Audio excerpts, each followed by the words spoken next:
Start करेंगे coordinate geometry. आज हम इसको 3 लेक्चर्स में करेंगे। आज हम स्ट्रेट लाइन सर्कल्स करेंगे, दोनों चीजें मिक्स करके करेंगे बिकॉज स्ट्रेट लाइंस और सर्कल्स में काफी सारी चीजें कॉमन होती हैं जो कि यूज हो जाती हैं एक दूसरे के क्वेश्चंस में। जेई के पेपर में तुम्हें एक चीज ध्यान रखनी है, जो क्वेश्चन तुम्हें आता है वो सिर्फ टफनेस से मत गेज करो। टफनेस है, आता है या नहीं आता है, टफ है सर तो बढ़िया होगा, नहीं टफ है तो आता है तो बेकार होगा। अगर वो आता है तो क्या आप टाइम के अंदर बिना गलती के कर पाए। अच्छा सा ट्राइंगल मुझे साफ दिखाई दे रहा है कि यार ये राइट एंगल ट्राइंगल बनने वाला है, तुम्हें दिख रहा है क्या? सो ऑर्थो सेंटर का रिफ्लेक्शन की बात की जा रही है बेटा। अब ये अगर आपको पता नहीं है तो याद कर लो, बहुत बहुत इंपॉर्टेंट है। आपको दिख रहा है ये ट्राइंगल जो है और ओरिजिनल ट्राइंगल जो है सिमिलर है। सिमिलर से भी तुम रिलेशन लाओगे, यही रिलेशन आ जाएंगे और जल्दी आ जाएंगे इनफैक्ट। हेलो बच्चों, क्या हाल है भाई आप लोगों के? आई होप आप सब लोग बेटा अच्छे हैं और आप लोग लगे हुए हैं फुल जोश के साथ जेईई एडवांस की तैयारी के लिए। ये जो टाइम है बेटा, ये टाइम अब रिलैक्स होने का या फिर डिमोटिवेट होने का नहीं है। ये टाइम है बेटा अपनी तरफ से लास्ट एनर्जी, एक एक बूंद एनर्जी जो भी आपके अंदर बची हुई है लास्ट मोमेंट तक उसको लगानी है, क्योंकि ये समय बेटा वापस नहीं आएगा। आपको थोड़े दिन बाद ये चीज, अब क्या होता है देखो, कई बार ऐसा भी रियलाइज होता है कि हम लोग थक जाते हैं बहुत ज्यादा, इतनी सारी मेहनत कर रहे हैं, इतने टाइम से लगे हुए हैं यार, 1 साल 2 साल हो गए, कुछ लोग 3-3 साल से लगे हुए हैं, तो बहुत ज्यादा एक तरह से कह लीजिए सैचुरेशन आने लगता है। तो इसका पता है मैं तो क्या करता था इस टाइम की, मतलब ये सोचता था कि एग्जाम के बाद कितना फ्री टाइम मिलने वाला है ना, फिर सारी मस्ती जितना एंजॉय आपको करना है, जो मूवीज देखनी है, गेम्स खेलने हैं या फिर आपको मैच देखना है, व्हाटएवर इज योर हॉबीज,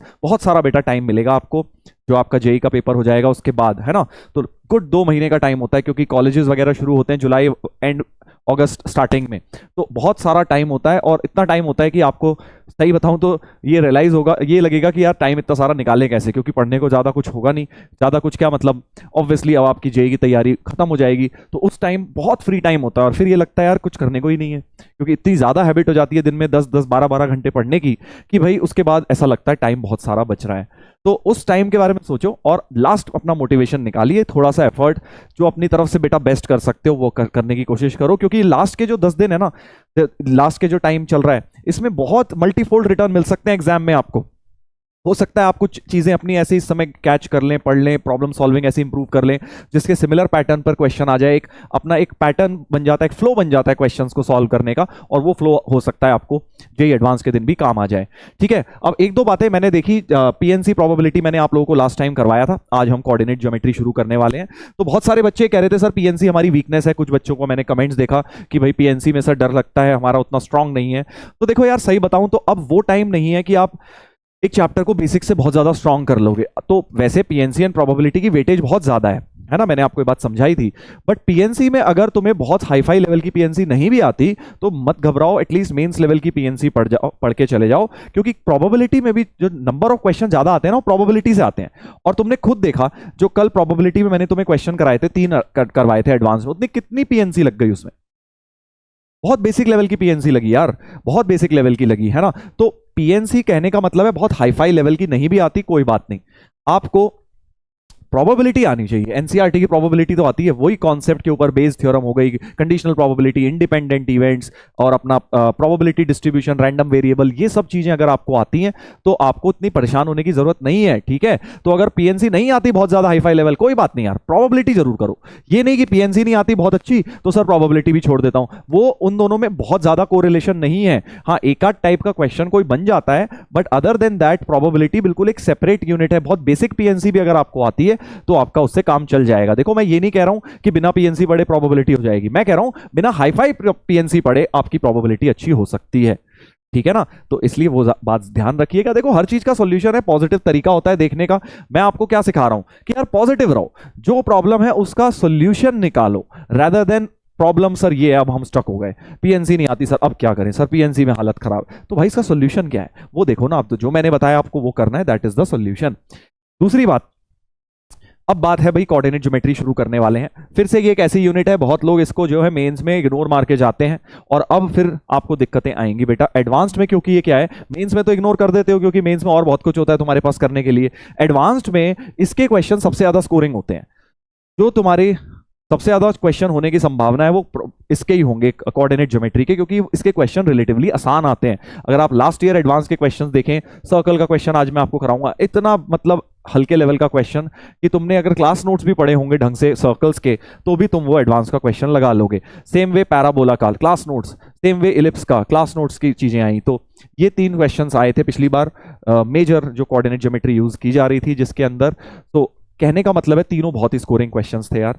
और कोऑर्डिनेट ज्योमेट्री में क्या होता है ना, हम कई बार फॉर्मूले से इतना डर जाते हैं कि हम उनको लर्न करने के आलस में, ये एक लो हैंगिंग फ्रूट्स हैं जो एडवांस के पेपर में जो आप बहुत इजीली क्रैक कर सकते हैं, वो हम छोड़ के चले जाते हैं। तो मेरी मानिए अभी इनफ टाइम है कोऑर्डिनेट करने के लिए। पीएनसी बहुत हाई फाई लेवल मैंने मना कर दिया तुम्हें, बट कोऑर्डिनेट करने के लिए अभी इनफ टाइम है। तुम्हें क्या करना है यार, तुमने टेंजेंट नॉर्मल के फॉर्मूले तो लर्न करने हैं, कोनिक्स के कर लो यार एक दिन बैठ के, है ना। क्योंकि मेंस के टाइम तुम लोग काफी लोगों छोड़ गए होगे, सर टेंजेंट तो अब सिलेबस में नहीं है, नॉर्मल तो है नहीं, बट जिन लोगों ने पढ़ा था अब उनको उसका बेनिफिट होगा। जिन्होंने नहीं पढ़ा बेटा अभी भी मौका है, आप उनके फॉर्मुलेज वगैरह लर्न कर लीजिए। सारा कुछ आपको मंजिल सीरीज में कराया गया है, सब थ्योरी लेक्चर्स आपके पास होंगे, नोट्स होंगे, उसमें से आप अपने फॉर्मूलाज जो है लर्न करिए। सर्कल्स में बहुत ज्यादा लर्न करने का है नहीं। सर्कल्स में क्या होता है, इक्वेशंस आनी चाहिए हमें, उतना भी अगर आता है मेजरली काम अपना चल जाता है। बट हाँ पैराबोला में लर्न करने का बहुत है, इलिप्स में और हाइपरबोला में भी थोड़ा थोड़ा है, ठीक है। सबसे ज्यादा पैराबोला में है। तो अगर आपने पैराबोला का कर लिया तो एक तरह से बहुत सारी चीजें आपकी सॉर्ट आउट हो जाएंगी, ठीक है। बट छोड़ना मत यार, देखो यार ऐसे छोड़ने को तो कोई भी यूनिट छोड़ दोगे। एग्जाम से पहले यूनिट छोड़ के मत जाइए, पूरी पूरी यूनिट मत छोड़ के जाइए, ठीक है। एक आध चैप्टर बहुत अच्छे लेवल का नहीं आता, वो बात अलग हो गई, बट पता चला इसका इजी क्वेश्चन आया और तुम छोड़ के चल, तुम तो पहले ही सोच के गए हो इसका तो करूंगा ही नहीं, और वहां जा रहे हो तो इसका इजी क्वेश्चन मिल रहा है यार, ठीक है। तो जिसके चांसेस बहुत ज्यादा हैं, तो कोई भी चैप्टर, अभी बहुत दिन है यार, तुम एक दिन भी निकाल के अगर पूरा पढ़ लोगे ना, तुम्हें कोऑर्डिनेट ज्योमेट्री के फॉर्मुलेज लर्न हो जाएंगे, टेंजेंट्स के, नॉर्मल्स के, कॉर्ड्स के, प्रॉपर्टीज सब लर्न हो जाएगा। करना तो शुरू करो। पैराबोला का एक दिन तुम सब कुछ छोड़ो, सर्कल्स और पैराबोला का सोचो बस, बाद में इलिप्स हाइपरबोला का बाद में सोचा जाएगा, राइट। तो सभी बच्चे मुझसे प्रॉमिस करेंगे सर कोऑर्डिनेट छोड़ के नहीं जाएंगे, अपनी तरफ से थोड़ा एफर्ट करके जाएंगे, क्योंकि मेंस लेवल भी तुमने अगर इसकी तैयारी कर ली, थोड़ा सा मतलब उसमें एक्स्ट्रा टेंजेंट नॉर्मल भी कर लिया, तो तुमसे सवाल बड़ी आराम से इसका होगा। एडवांस के क्वेश्चन बिल्कुल फ्री के नंबर होते हैं इसमें कोऑर्डिनेट ज्योमेट्री के, ठीक है। चलिए तो स्टार्ट करेंगे कोऑर्डिनेट ज्योमेट्री। आज हम इसको 3 लेक्चर्स में करेंगे। आज हम स्ट्रेट लाइन सर्कल्स करेंगे, ठीक है, क्योंकि दोनों चीजें मिक्स करके करेंगे, बिकॉज स्ट्रेट लाइंस और सर्कल्स में काफी सारी चीजें कॉमन होती हैं जो कि यूज हो जाती हैं एक दूसरे के क्वेश्चंस में। फिर हम कल पैराबोला करेंगे और उसके बाद एलिप्स एंड हाइपरबोला एक साथ करेंगे, क्योंकि वो दोनों अगेन बहुत ज्यादा सिमिलर से होते हैं, ठीक है भाई। चलो तो स्टार्ट करें इस इंट्रोडक्शन के साथ। कोऑर्डिनेट ज्योमेट्री का शुरुआत करेंगे, मतलब शुरुआत इन द सेंस ये अज्यूम किया जाएगा यार मेंस लेवल का तुम्हें आता है, फॉर्मुलेस तुम्हें आते हैं, क्योंकि ये बैच उन बच्चों के लिए है जो एक बार एक तरह से मेंस क्लियर कर चुके हैं, राइट। हाँ, तो इसमें थ्योरी नहीं बताई जाती, सिर्फ प्रॉब्लम सॉल्विंग पे फोकस किया जाता है। अच्छे अच्छे questions, most important type of questions आपको कराए जाते हैं।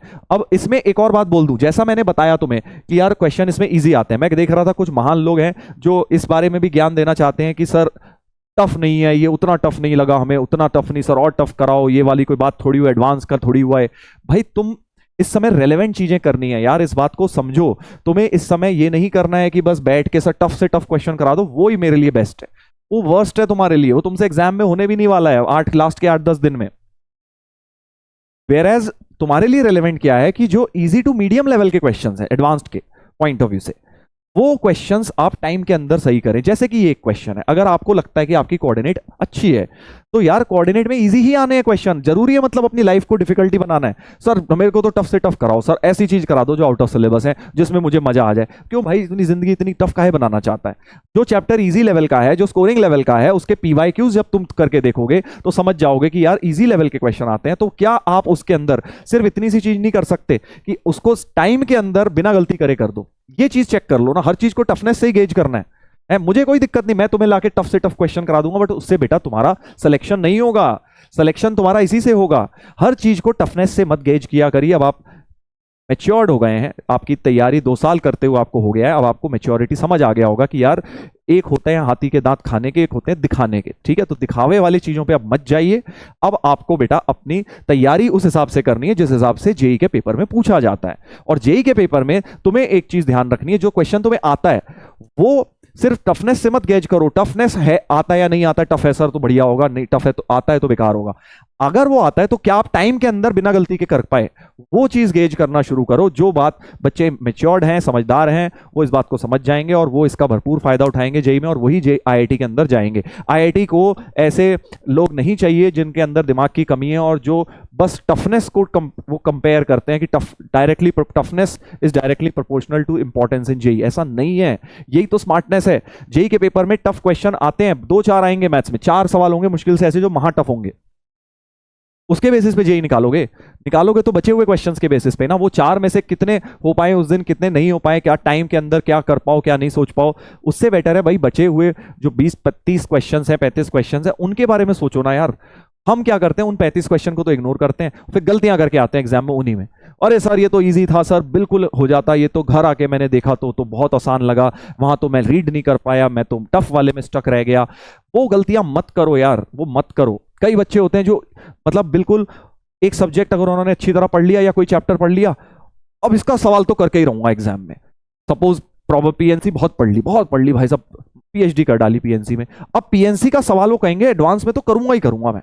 ये स्ट्रैटेजी सही नहीं है यार। ये ईगो सॉल्विंग नहीं करनी है अपने को, ईगो पे लेकर कि यार अगर इसका क्वेश्चन आएगा तो पक्का करूंगा। अरे पहले से अपने ऊपर इतना प्रेशर ले रहे हो, और क्या पता उस चैप्टर का बहुत टफ क्वेश्चन बना दिया हो। तो वो जेई की आदत है, वो किसी भी अब तुम वेक्टर 3D सोच के गए हो, सारे क्वेश्चन करके आऊंगा, बहुत ही ईजी चैप्टर है, मजा आ जाएगा। लास्ट ईयर देखा हमने 2023 में, बड़ा टफ सवाल एक डाल दिया उन्होंने, ज्योमेट्रिकली लेंथी भी था। अब तुम तो सोच के गए थे मैं उसके सारे करूंगा, और ये सोच के गए थे कि यार कॉम्प्लेक्स नंबर बहुत डिफिकल्ट होता है, 2024 में उसका हलवा सवाल आया यार, एनसीईआरटी लेवल का आया। तो कहने का मतलब ये है, कभी भी अपनी ईगो पे मत लीजिए किसी चैप्टर को या किसी सब्जेक्ट को। सब कुछ ठीक ठाक लेवल का प्रिपेयर करके जाइए, बहुत हाई फाई लेवल का नहीं कर पा रहे तो बेसिक सारे चैप्टर्स के करके जाइए मेंस लेवल, ताकि किसी का इजी, जिसका इजी टू मीडियम आ जाए और उसका चिप देना वहां पे, खत्म बात, बिना गलती करे। That is the ideal way. अगर आपने वो कर दिया, अब आप बोलेंगे सर इतना ही आसान है तो सब क्यों नहीं कर लेते? करते ही तो नहीं है ना। ये सिलेक्शन ऑफ क्वेश्चंस और वो गलतियां ना करना उस प्रेशर के मोमेंट पे, वही तो नहीं कर पाते, और वो गलत क्वेश्चन को सेलेक्ट करके बैठ जाते हैं, और अब जस्ट होने वाला है, अब होने वाला है, अब होने वाला है। एक किक मिलती है ना टफ क्वेश्चन को सॉल्व करके, और मजा आ गया आज तो ये टफ क्वेश्चन क्रैक कर दिया। भाई वो किक ही तुम्हें मार दे रही है एग्जाम में। तुम्हें किक नहीं चाहिए एग्जाम में, तुम्हें तो बस टाइम के अंदर ज्यादा से ज्यादा क्वेश्चन कर देने हैं। तुम्हें लगता है कि यार मैंने डिफिकल्ट वाला क्वेश्चन क्रैक कर दिया, आज मजा आ गया, घर पे फील करना this is quite okay. But exam वाले दिन ये चीज आपको बेटा ले डूबती है, आपका समय बर्बाद कर देती है। 30 मिनट में तुमने एक बहुत टफ क्वेश्चन क्रैक कर लिया है, 20-25 मिनट लगा दिए क्वेश्चन को करने में, वेयर उसकी जगह 3-4 आसान क्वेश्चन कर लेते, जो बाद में तुम घर आके कह रहे हो कि यार छूट गए सर, देख लिए होते काश। तो ये टाइम मैनेजमेंट थोड़ा सा अपना ठीक करिए, ठीक है। मैंने आपको बताया था कि हर क्लास में मैं थोड़ा थोड़ा आपको बताता रहूंगा।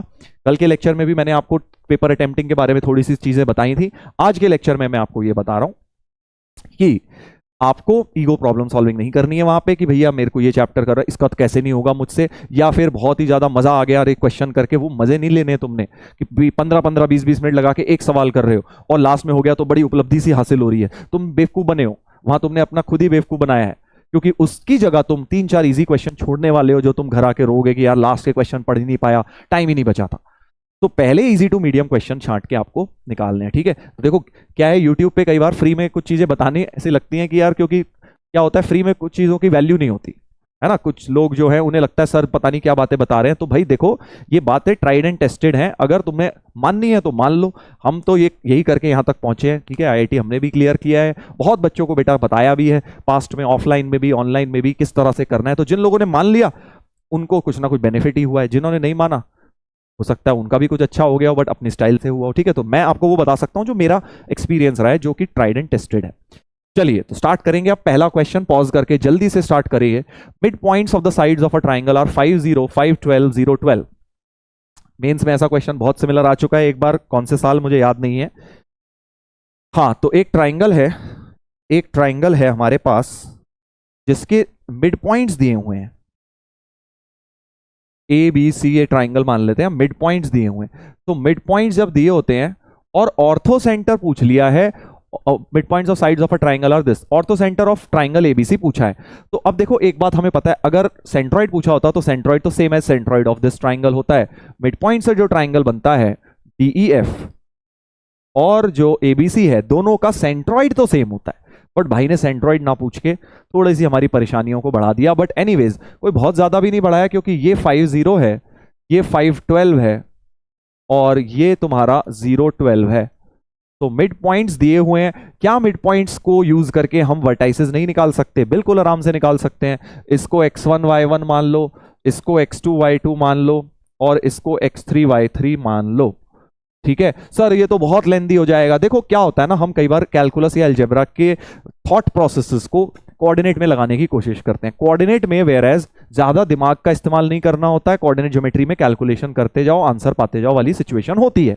तो इसमें बहुत ज्यादा दिमाग मत लगाइए, आपको जो चुपचाप करना है, जो समझ आ गया उसे कर दीजिए। तो मिड पॉइंट लगाते हैं, x1 प्लस x2 बाई 2 0 हो गया, सो x1 प्लस x2 0 हो गया, ठीक है। इधर से भी x1 प्लस x3 बाई 2 5 हो गया, यानी x1 प्लस x3 5 हो गया, और 5 इंटू 2 सॉरी 10 हो गया, है ना। x1 प्लस x3 बाई 2 5 हुआ था, मिड पॉइंट फॉर्मूला लगाया, इधर से x2 प्लस x3 बाई 2 5 हो गया है, सो x2 प्लस x3 भी मिला के 10 हो गया भाई। अब ये तीन इक्वेशन, तीन अननोन सॉल्व कर दूं, तीनों को ऐड कर दो, तीनों को ऐड कर दो तो होगा क्या, 2 बार x1 2 बार x2 2 बार x3 बन जाएगा, और इधर आ जाएगा 20।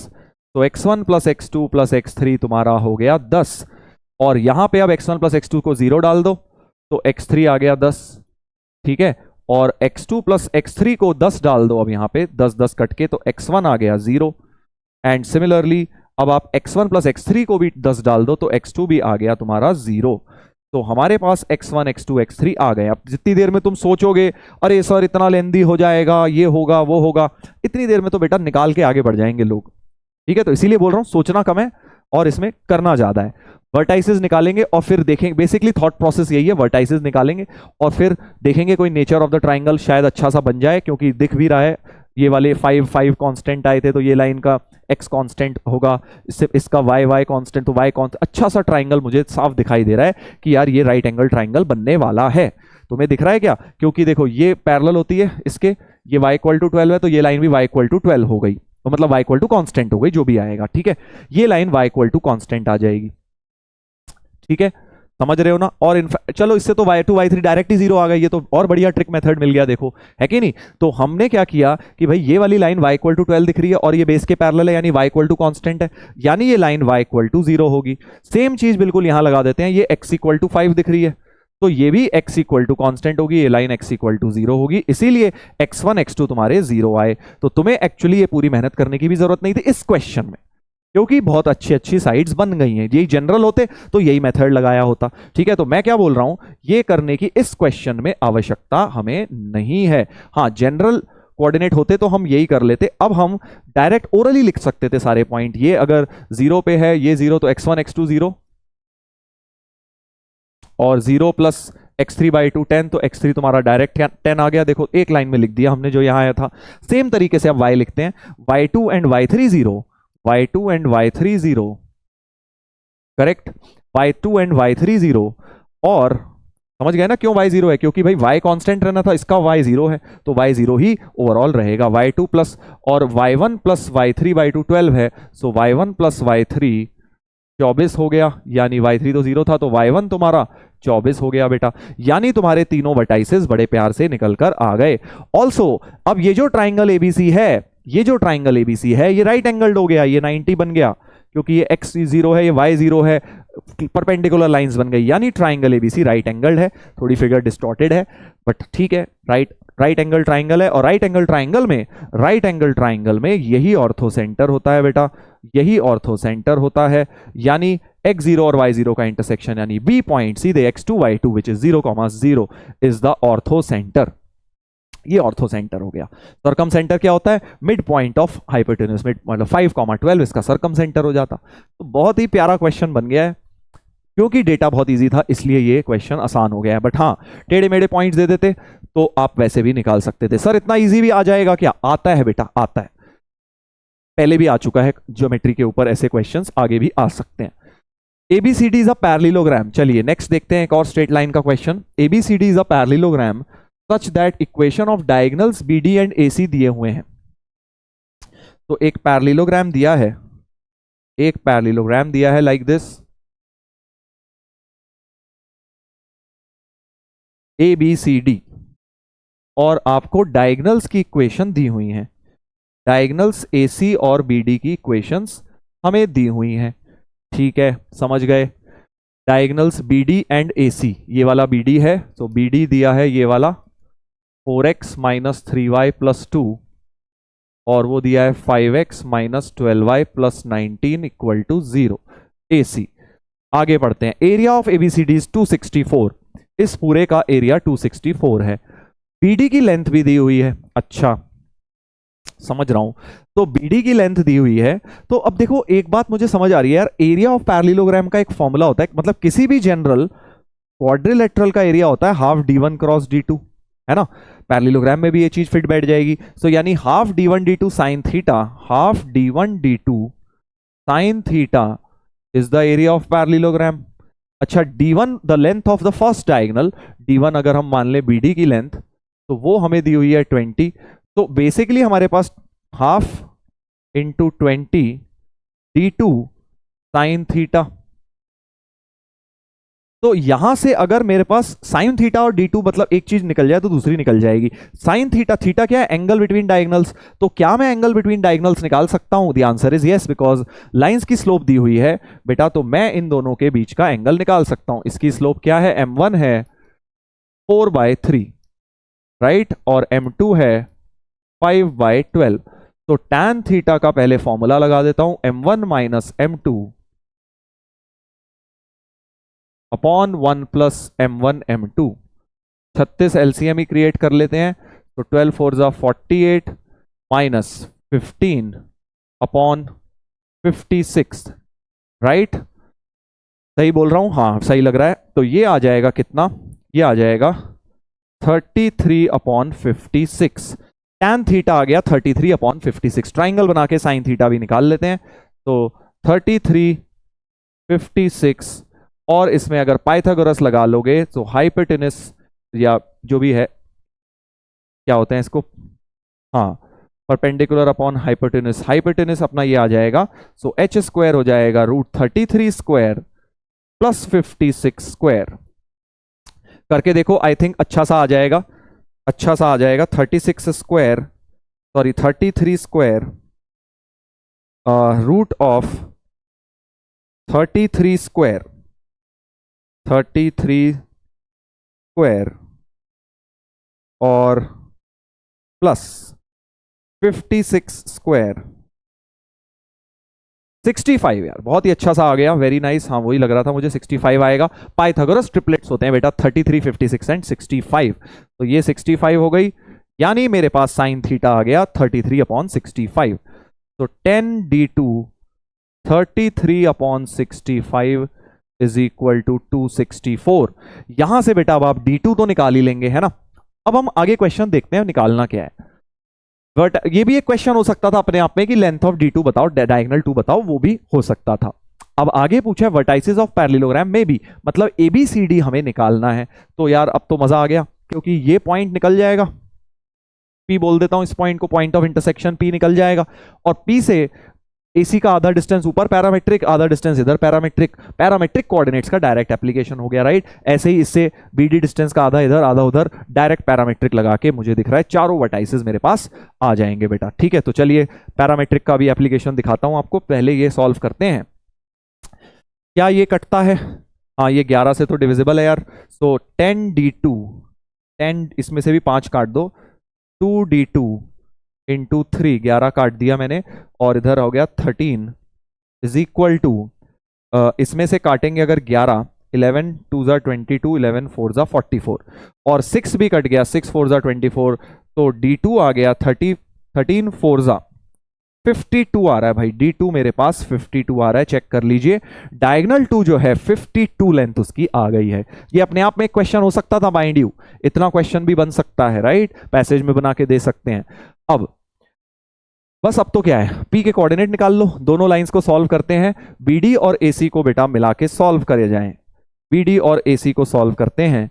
तो इसको 4 से मल्टीप्लाई कर लो और सब्ट्रैक्ट कर लो, तो 16 समझ रहे हो ना। तो चलो अगली लाइन में लिख लेता हूं, 4x माइनस 3y प्लस 2 बराबर 0। इसको 4 से मल्टीप्लाई करेंगे ताकि 12 बने वहां पे भी, और यहां पे 12 है ही, 5x minus 12y plus 19 equal to 0। और दोनों को अब कर देता हूं सब्ट्रैक्ट, तो 16 माइनस 5 हो गया 11x, ये तो कट गया, 8 माइनस 19 हो गया -11, यानी x प्यारा सा 1 आ गया है। x1 तो डाल देते हैं इसमें, y2 आ गया है 1, 2 1, 2 is the point of intersection P। 1,2p आ गया है बेटा। अब तो बहुत इजी हो गया कि आपके पास p आ गया mid point A B C D, ठीक है, p आ गया 1,2 और ये AC का आधा होगा ऊपर। AC डायगोनल वॉज AC कितना आया है हमारे पास, ये AC आया है 52, तो ये वाला लेंथ हो जाएगा 26। तो 26 इधर प्लस 26 और माइनस 26 से पैरामेट्रिक बेटा लगा देता हूं। So basically C A and सी के कोऑर्डिनेट्स हो जाएंगे x equal to x1 plus minus R cos theta, y1 plus minus R sine theta. यही तो होता है भाई, पैरामेट्रिक कोऑर्डिनेट्स यही होते हैं। x1 है 1, r है 26, थीटा क्या है इस लाइन का पैरामेट्रिक स्लोप। सो AC का स्लोप देखिए क्या था, 5/12 था, right. So tan theta is 5/12, tan theta is 5/12, यानी कि साइन थीटा और कॉस थीटा आप लिख सकते हैं। साइन कॉस थीटा हो जाएगा 12/13 और y1 की जगह है 2, साइन थीटा हो जाएगा 5/13। तो we will have 1 plus minus 4, ये कितना हो गया 13 to 24 comma 2 plus minus 10, correct. एक बार दोनों में प्लस साइन लेंगे तो 25 कॉमा 12 एक पॉइंट मिल जाएगा। एक बार माइनस साइन लेंगे तो माइनस 23 कॉमा माइनस 8 मिल जाएगा। 25 12 नहीं है, minus 23 minus 8 is one of the answers. So वो तो मैच अभी डी कर गया है, तो एक हो गया, कोई सा भी हो सकता है एसी में से। अब सिमिलरली बिल्कुल बी एंड डी निकालेंगे बेटा। बी एंड डी के लिए क्या करेंगे, ऐसे पैरामेट्रिक लिख देंगे, आपका बी डी लेंथ वॉज 20, तो ये 10 डिस्टेंस पे आप पैरामेट्रिक लगा सकते हैं। तो बी एंड डी के लिए क्या हो जाएगा, 1 प्लस माइनस 10 कॉस फाइव बोल देता हूं और 2 plus minus 10 sine five, where इस लाइन का स्लोप एंगल देखिए क्या था, tan फाइव जो है 4/3 हो जाएगा। tan five is 4/3, tan five क्या है, स्लोप ऑफ बी डी, तो यहां पे साइन फाइव हो जाएगा 4/5, कॉस फाइव हो जाएगा 3/5। जल्दी से यहां डालते हैं। सो 1 प्लस माइनस कॉस फाइव हो गया 10 इंटू 3/5, 10 इंटू 4/5, तो 1 प्लस माइनस 6 और 2 प्लस माइनस 8। तो एक बार प्लस ले लो 7 कॉमा 10, एक बार माइनस ले लो -5 कॉमा -6। तो ये दो बेटा आंसर हमारे होने चाहिए। 7 10 नहीं दिया, -5 -6 बिल्कुल दिया है। तो A and D matches, A and D जो है मैच हो रहे हैं बेटा। बी और सी में साइन की गलती है, ठीक है। तो प्यारा क्वेश्चन, बहुत सारे कॉन्सेप्ट्स लग गए यहां, ठीक है। एरिया ऑफ क्वाड्रिलेटरल लग गया, एंगल बिटवीन टू लाइंस लग गया, उसके बाद हमारा पॉइंट ऑफ इंटरसेक्शन से पैरामेट्रिक के फॉर्मूले लग गए। तो कहने का मतलब है it is a very very important type of question, ऐसा जेई में बिल्कुल बन सकता है पैरामेट्रिक के एप्लीकेशंस। चलिए एक और देखते हैं, थ्योरेटिकल क्वेश्चन है, पहले ही बता रहा हूं, इसमें कोई ज्यादा कैलकुलेशन नहीं है। एक सर्कल दिया है, एक लाइन दी है, x² + y² equal to 4, x + y equal to 1, दो जगह मिलेंगे। Let points where L and circle, L intersect circle be B and C, ये वाले पॉइंट्स B और C हैं। A is any variable point on the circle S, इस circle पर एक वेरिएबल पॉइंट A लेना है। Locus of reflection of orthocentre of the triangle ABC, ये ABC एक ट्राइंगल है, इसका कोई ऑर्थो सेंटर बन रहा होगा। सो ऑर्थो सेंटर का रिफ्लेक्शन की बात की जा रही है बेटा। अब ये अगर आपको पता नहीं है तो याद कर लो, बहुत बहुत इंपॉर्टेंट है। Reflection of orthocentre of any triangle always lies on circum circle. क्या मतलब कह रहा हूं मैं, कि मान लो ये आपका एक ट्राइंगल है, ये ऑर्थो सेंटर है। जब इसका रिफ्लेक्शन लेते हो किसी भी साइड में, जब किसी भी साइड में इसका रिफ्लेक्शन लेते हो, मान लो BC में लेते हो, तो जो H' आएगा ये हमेशा इसके सर्कम सर्कल पर ही लाए करता है। एक्सट्रीमली एक्सट्रीमली इंपॉर्टेंट प्रॉपर्टी, नहीं पता था ना, बहुत सारे लोगों को पता नहीं होगा, ये कई जगह नहीं बताई जाती है प्रॉपर्टी, बट इंपॉर्टेंट है, जेईई एडवांस में इसका काम आ सकता है क्वेश्चन सॉल्व करते वक्त। तो याद रखिए, reflection of ortho centre in any side of a triangle always lies on circum circle, ठीक है। तो वही चीज यहां यूज होगी, locus of reflection of orthocentre of triangle ABC in BC, मतलब ABC ट्राइंगल का जो ऑर्थो सेंटर आएगा H कहीं पर होगा, तो जो इसका रिफ्लेक्शन होगा वो जो H' होगा वो सर्कम सर्कल पे लाई करेगा, यानी उसका लोकस क्या हो गया, वापस से ओरिजिनल सर्कल ही हो गया। सो जो लोकस आया है वो जो एस डैश आया है एक्चुअली वो एस ही हो जाएगा बेटा, प्रॉपर्टी होती है, याद कर लो इस बात को, ठीक है, वेरी वेरी इंपॉर्टेंट। किसी भी साइड में ऑर्थो सेंटर का रिफ्लेक्शन लो, हमेशा सरकम सर्कल पर जाएगा। 2021 के क्वेश्चन में यूज भी हो गया था ये प्रॉपर्टी, ठीक है, स्ट्रेट लाइंस के, मतलब वो बिना प्रॉपर्टी के भी हो सकता था सॉल्व, बट इससे काफी इजीली सॉल्व हो रहा था वो क्वेश्चन। हाँ, तो अब क्या पूछा जा रहा है, which of the following is are true. तो angle BAC can be equal to, तो एंगल BAC तो कुछ मर्जी होता रहे यार, अगर ए तुम्हारा यहां पर रहेगा, मेजर आर्क में रहेगा तो एक्यूट होगा, उधर माइनर आर्क में चलेगा ऑब्ट्यूज, तो एंगल ABC तो कुछ भी हो सकता है, उससे क्या लेना देना है ना, कहीं पर मर्जी B आए, कहीं पर मर्जी ए आए, हमेशा ABC ट्राइंगल का जो ऑर्थो सेंटर आएगा उसका इमेज हमेशा ही उस पर जाने वाला है, तो हमारा एंगल BAC कुछ भी हो सकता है, अजीब व गरीब कुछ वैल्यू दे दी है, angle BAC can be anything, right, obviously it can't be zero, वरना ट्राइंगल ही नहीं बनेगा। हाँ, इधर कहीं मर्जी हो, ऐसे कहीं मर्जी ले लेना ये वाला एंगल, इधर एक्यूट होता जाएगा, उधर ऑब्ट्यूज होता जाएगा, सारी वैल्यू ले लेगा अदर देन 0 एंड 180, करेक्ट। तो 0 से 180 के बीच में सारी एक्यूट वैल्यूज वो सारी वैल्यूज वो ले लेगा, तो एक्यूट ऑब्ट्यूज कोई मर्जी, दोनों ऑप्शन सही है। Area bounded by S is more than 12 square units, तो S डैश का एरिया तो पाई आर स्क्वायर ही हो गया, तो area of S dash pi R square, और आर स्क्वायर 4 दिया हुआ है तो 4 पाई हो गया, तो 12 से तो बड़ा ही आता है 4 पाई का वैल्यू, तो ये भी सही है, क्योंकि area bounded by S is more than 12, अच्छा S सही, S और S डैश बात तो सेम है। Number of points of intersection of S dash and L is 2। अब ये बड़ा प्यारा हो जाता है, देखो थियोरेटिकल क्वेश्चन बोला था ना मैंने, इसमें कुछ कैलकुलेशन नहीं करी अभी तक हमने, और जेईई एडवांस में तुम्हें पता है कई बार थियोरेटिकल क्वेश्चन दे देते हैं, है ना, किसी किसी चैप्टर में। तो अब ये बोल रहे हैं number of points of intersection of S dash and L is 2। अब सर S डैश तो आपने बोला यही है और L यही था, इन दोनों का इंटरसेक्शन तो B और C था ही, तो इसके तो 2 पॉइंट ऑफ इंटरसेक्शन दिख ही रहे हैं, तो कई लोग इसे भी सही टिक कर देते हैं बेटा, बट ये गलत है। क्यों गलत है, अब सोच के देखो, सोच के देखो बेटा। तो गलत इसलिए है क्योंकि ये दोनों पॉइंट्स जो S डैश और S में फर्क आएगा ना, देखो इक्वेशन तो सेम होगी, but S dash can not contain B and C, S dash can't contain B and C points. Why? क्योंकि अगर S डैश B हो गया तो यार तुम खुद सोचो ना, ऑर्थो सेंटर अगर यहां आ गया तो उसकी इमेज कैसे जा पाएगी, है ना, वो इमेज बना ही नहीं पाएगा। सो एक्चुअली में आपका ये जो पॉइंट है B, ये आपका उसका लोकस का पार्ट नहीं हो सकता, बिकॉज अदरवाइज ट्राइंगल ही नहीं बनेगा, ऑर्थो सेंटर का इमेज नहीं बन पाएगा सर्कम सेंटर के ऊपर। तो अगर B लोकस के अंदर आ गया तो भाई तुम्हारा लोकस तो वो पॉइंट है ना जो ऑर्थो सेंटर की इमेज है। अब तुम्हें ऑर्थो सेंटर कौन सा पॉइंट लो कि B आ जाए, कोई आ ही नहीं सकता B, है ना, तो B एंड C के अलावा ऑब्वियसली हमें कोई और पॉइंट चुनना पड़ेगा, देयरफॉर लोकस S डैश के अंदर B एंड C नहीं आ सकते, इसलिए number of point of intersection of S dash with the line L is 0। Actually वो कहीं इंटरसेक्ट करेगा ही नहीं S डैश, क्योंकि S डैश लोकस में B and C hollow dots होंगे, तो इसलिए ये वाला पार्ट हमारा गलत हो जाएगा बेटा, ABC should be the correct answer, right. क्योंकि अगर तुम थोड़ा सा ज्योमेट्रिकली सोचो,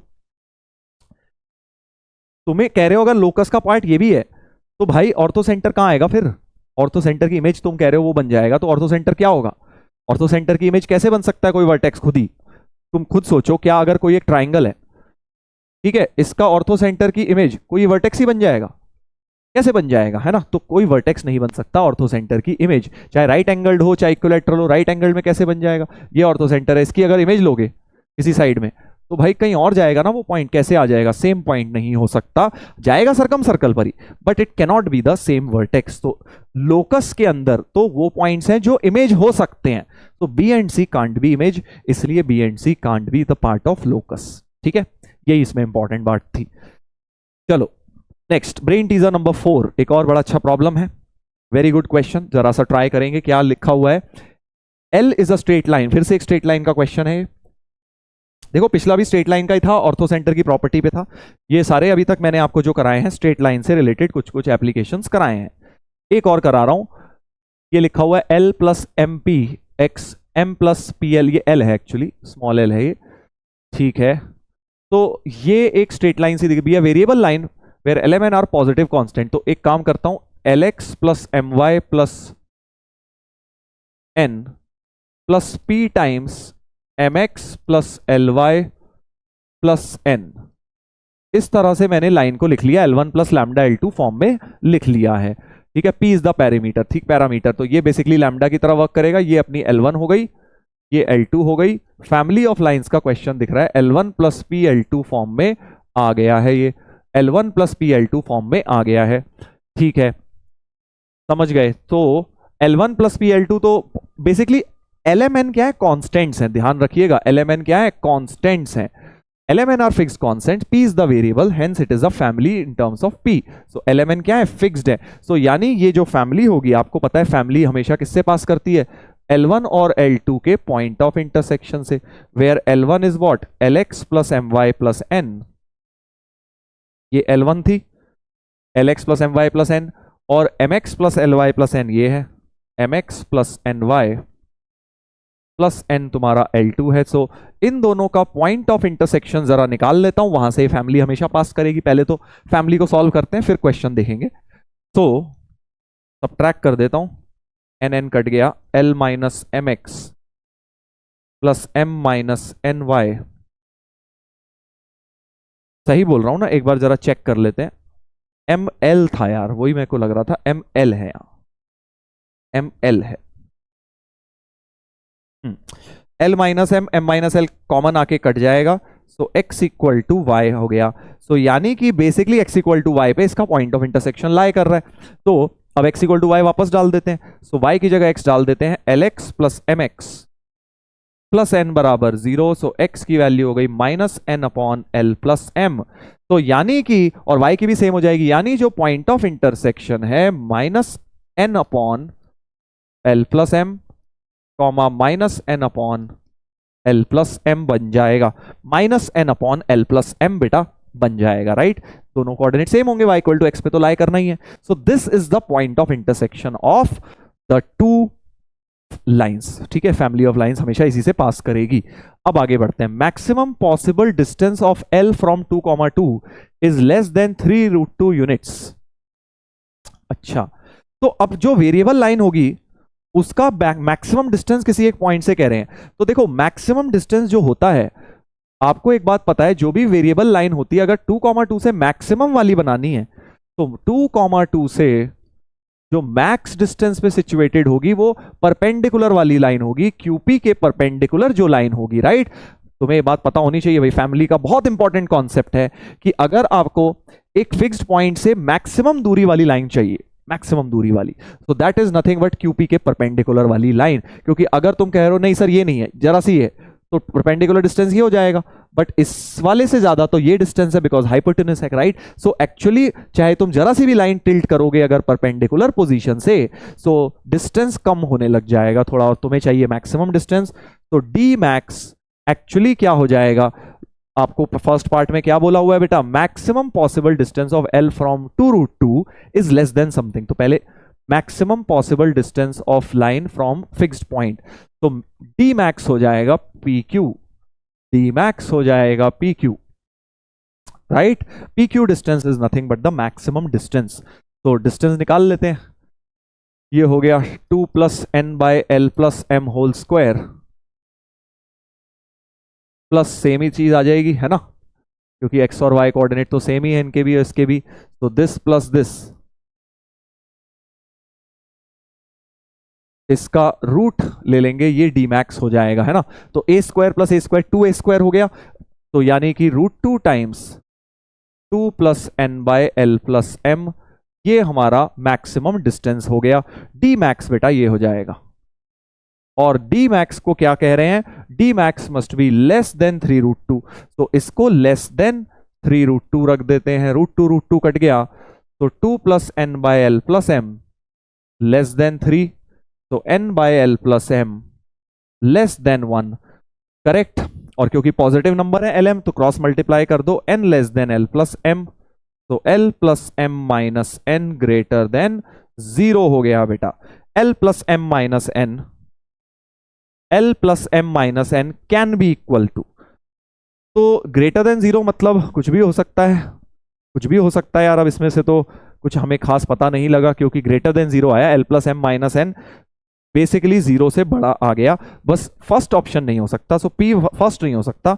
और देखते हैं क्या हो सकता है, तो अब बाकी पार्ट्स ट्राई करते हैं, राइट? क्योंकि यहां से मुझे एग्जैक्ट वैल्यू नहीं चाहिए, कैन बी इक्वल टू लिखा है, तो साफ समझ आ रहा है यहां तक मैंने इनफ, और कुछ मैं कर भी नहीं सकता, पॉजिटिव वैल्यूज की आई है ए पार्ट के लिए, राइट? तो ए पार्ट हमारा सॉल्व हो गया है। Let's come to part, sorry P part था ये, पी पार्ट था। अब आएंगे बेटा हम क्यू पार्ट पे। क्यू पार्ट कह रहा है number of possible triangles L can form with coordinate axis having area equal to LMN square unit. अच्छा,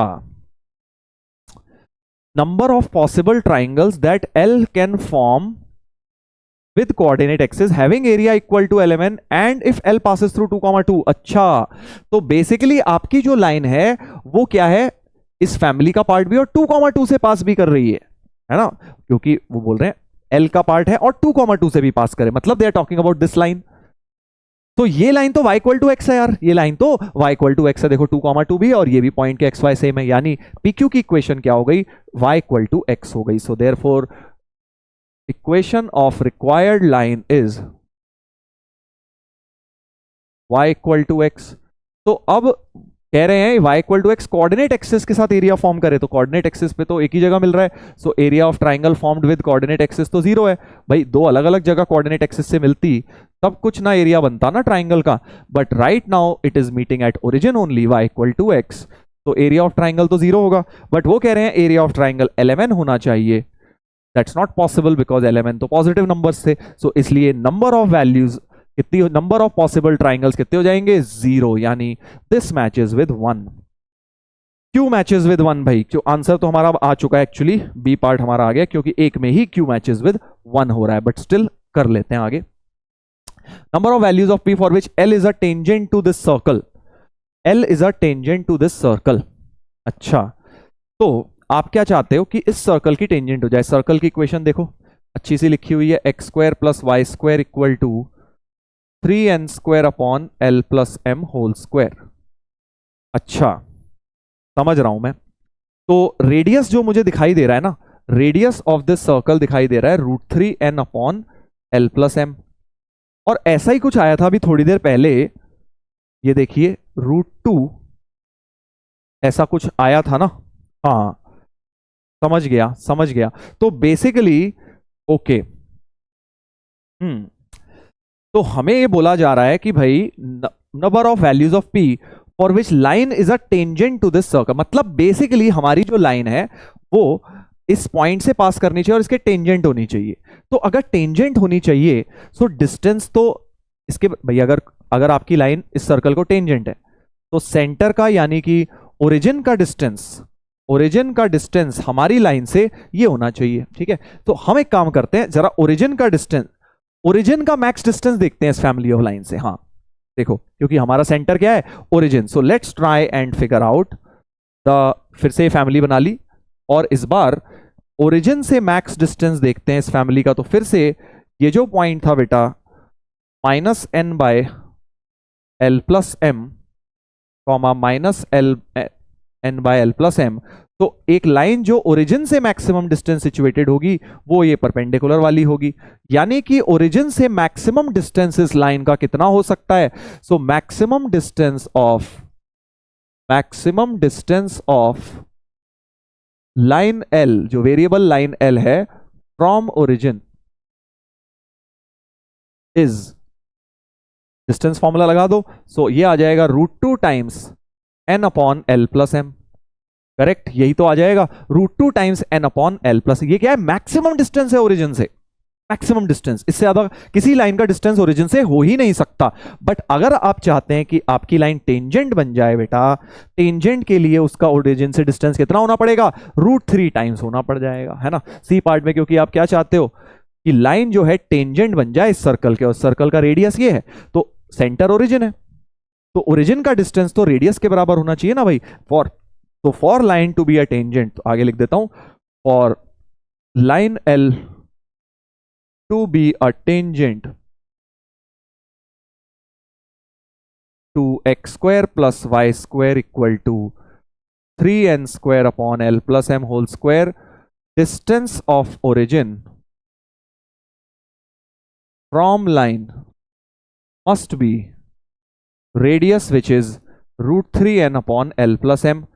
बट ये हो ही नहीं सकता क्योंकि मैक्स डिस्टेंस ही इतना हो सकता है। किसी भी लाइन का जो इस फैमिली की है, ओरिजिन से मैक्स डिस्टेंस इसका कितना हो सकता है? √2 टाइम्स हो सकता है। तो ये वाला तो और बड़ा है उससे, तो यानी ये हो ही नहीं सकता। हमारी लाइन जो है हमेशा कम डिस्टेंस पर ही रहेगी। तो बेसिकली हमारी लाइन कैसी रहेगी? हमेशा कम डिस्टेंस पे रहेगी। मैक्स डिस्टेंस ही उसका √2 टाइम्स दिस क्वांटिटी है। तो टेंजेंट के लिए √3 टाइम चाहिए, हो नहीं सकता। यानी line is always a secant, यानी नो टेंजेंट इज पॉसिबल। कोई भी टेंजेंट नहीं बन सकती, therefore no such tangent is possible.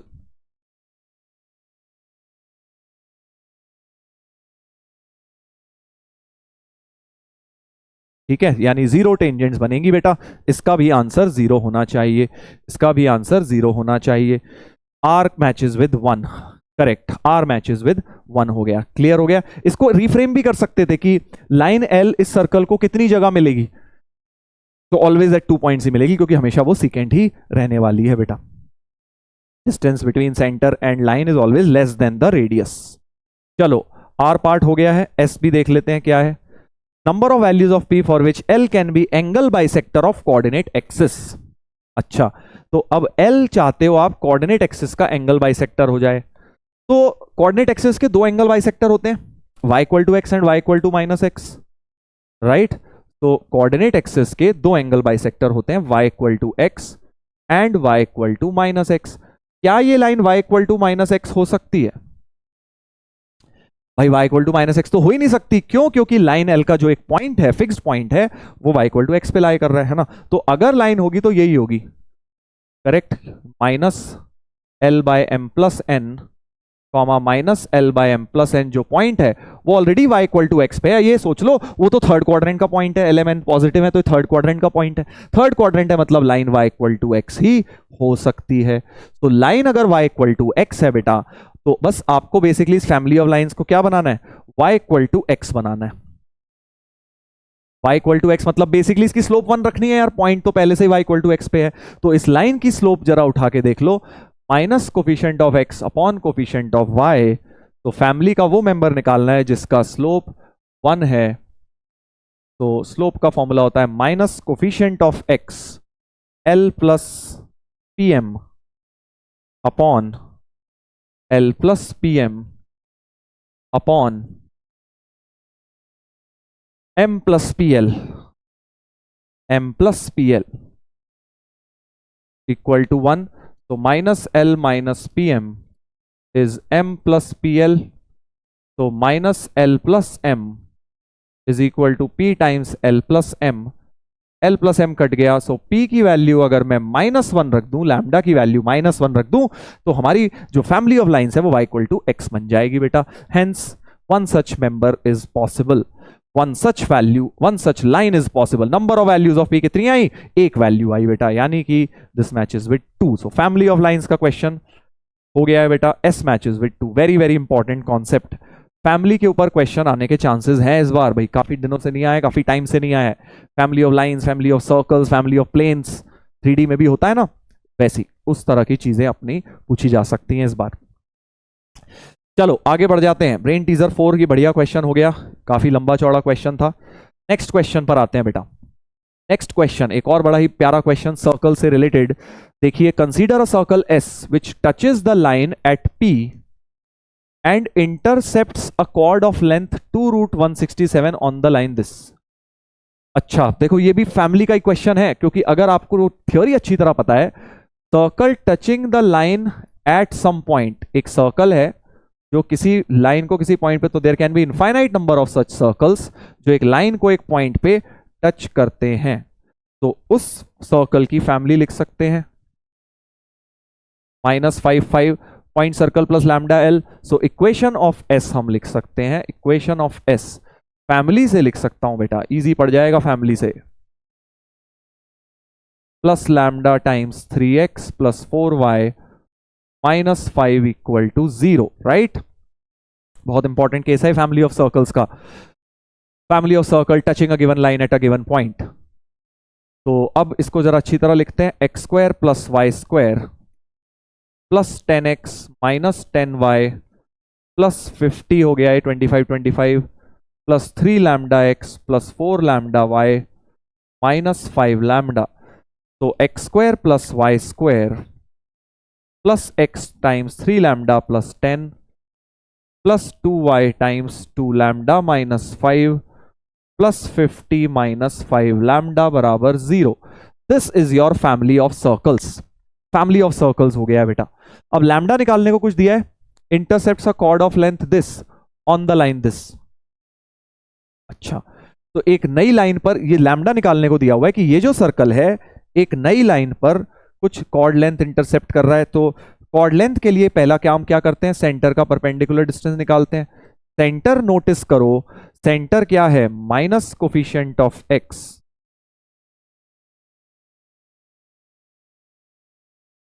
Comma coefficient of minus coefficient of Y.